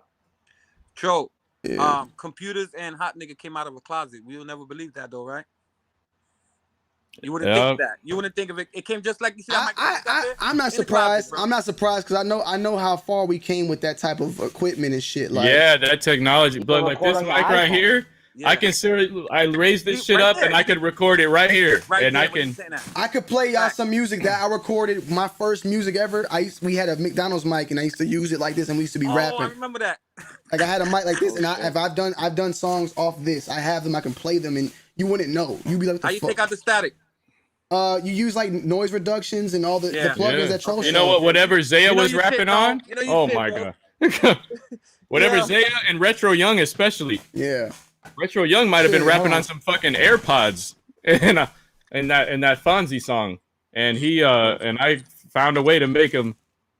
Yeah, Cho. No, you mastered that track. You engineered that track. If you ever have a question, Cho, about music, I mean, brother, I don't know. I could give you a history of me, but I've been around it a long time, and some of my best friends are rappers to these days, bro. Right now, if you have any question, I'm following you on IG. You know what I'm saying? Hell yeah, bro. Anytime I can learn something new. Whatever question you have. Like if you need any specific questions, like, you know, because back in the days when I was doing it, I had to grind in the clubs and go to the radio station. You know, it's much easier now. You know what I'm saying? So you don't have to go through those steps. You know what I'm saying? But I knew how to break an artist. You know what I'm saying? I know how to break an artist. That's I don't even honestly. It's for fun, and I hate to admit it. Like the thing that caused me to get back into music and rapping is a fucking YouTube beef. You know what I'm saying? Like, that's a novela. We say that shit in novela. Yeah, like that's what's crazy about it. Like, I was just full on DJing. This mic right here was the mic that I started rapping. I later on upgraded to. And that one right there? Yeah. Which one is it, Tony? It's the black one. It's like an MXLR. I mean MXL. Okay. I used to have one of those. Yeah, an MXL. That's a good mic, bro. MXL 770. Yeah, it's a real good one. And I have this too. I just don't use it. But whenever I want to get back out, you know, it's here. It's here. It's ready. Yeah. It's ready. Yo, So the Pro Tools, Tony, Pro Tools, just goddamn. I see you. Hey, Bro, yo, we got Trey J, we got Zaya, we got Retro, we got. I can't even say the other name. We got somebody that everybody needs to hear from, and you motherfucker, get your verse done, man. Goddamn, bro. Tone, get your verse done, Tone. Stop playing with it. Hey, Tro, I already told you, bro. You get all these people on one record. I'll be the DJ Khaled, bro. I just talk my ish in the beginning. Talk my ish I also got this too right here still. Yeah, I mean, we could take it back to back in the day, like when DJ Khaled had like Fat Joe and everybody on his track. You know what I mean? That's what I wanted to do. I wanted to make an album like Tony and I think Skinny attempted, and maybe G-Fish attempted to do this before, where they made a mixtape with a bunch of guys on it, right? I'm actually trying to take it to the end result. Like, I want everyone in here. A Skip goes hard. If Damn D wants to get in that shit, I want him on there. Like, I want everybody to fucking spit something. You know what I'm saying? Like, something cool, like, different. So look, we're gonna go ahead and wrap this up because I know Zaya probably gonna go live. I don't want to interfere to that. I know Skinny got to go live, and we at the 2 hour and 30 minute mark, and I want to goddamn eat. I appreciate all y'all, man. Troll, out, man. Got B, Tone, you, Tone. I'm following you in IG, and you too, Tro. All right, y'all. Troll, I appreciate you, bro. Back, man. If Zaya I would love for Zaya or someone to continue that story about the past, man, because it's definitely a little bit deeper than that. But you know, it is what it is. We can talk about it next time, if anything. Yeah, we need to go back to that part because I know I'm victim of that. I live in the past. I got nothing but all my clothes have to hearken to something that I used to like back in the day. You know what I mean? Man, damn, that's crazy, man. That's unless I'm going to the club, then I'll just put on a fucking, Exactly. whatever. All right, bro. I'm out of here, Tone. All right, I appreciate you. Please keep up with the content, and you got to get on every day, man. I mean, I look forward to it. You know, I'll be back tomorrow. I might be unboxing a new. what I mean? Like, I'll be back. Grinding. All right, y'all. All right, folks. Yeah. Salute, my brothers. Yeah. I'm gonna be going live tomorrow because I got a new gaming chair coming in, so I probably will go live to unbox and build that shit just to chop it up with y'all. Let me play a snippet of this song, man, to make everything just feel better.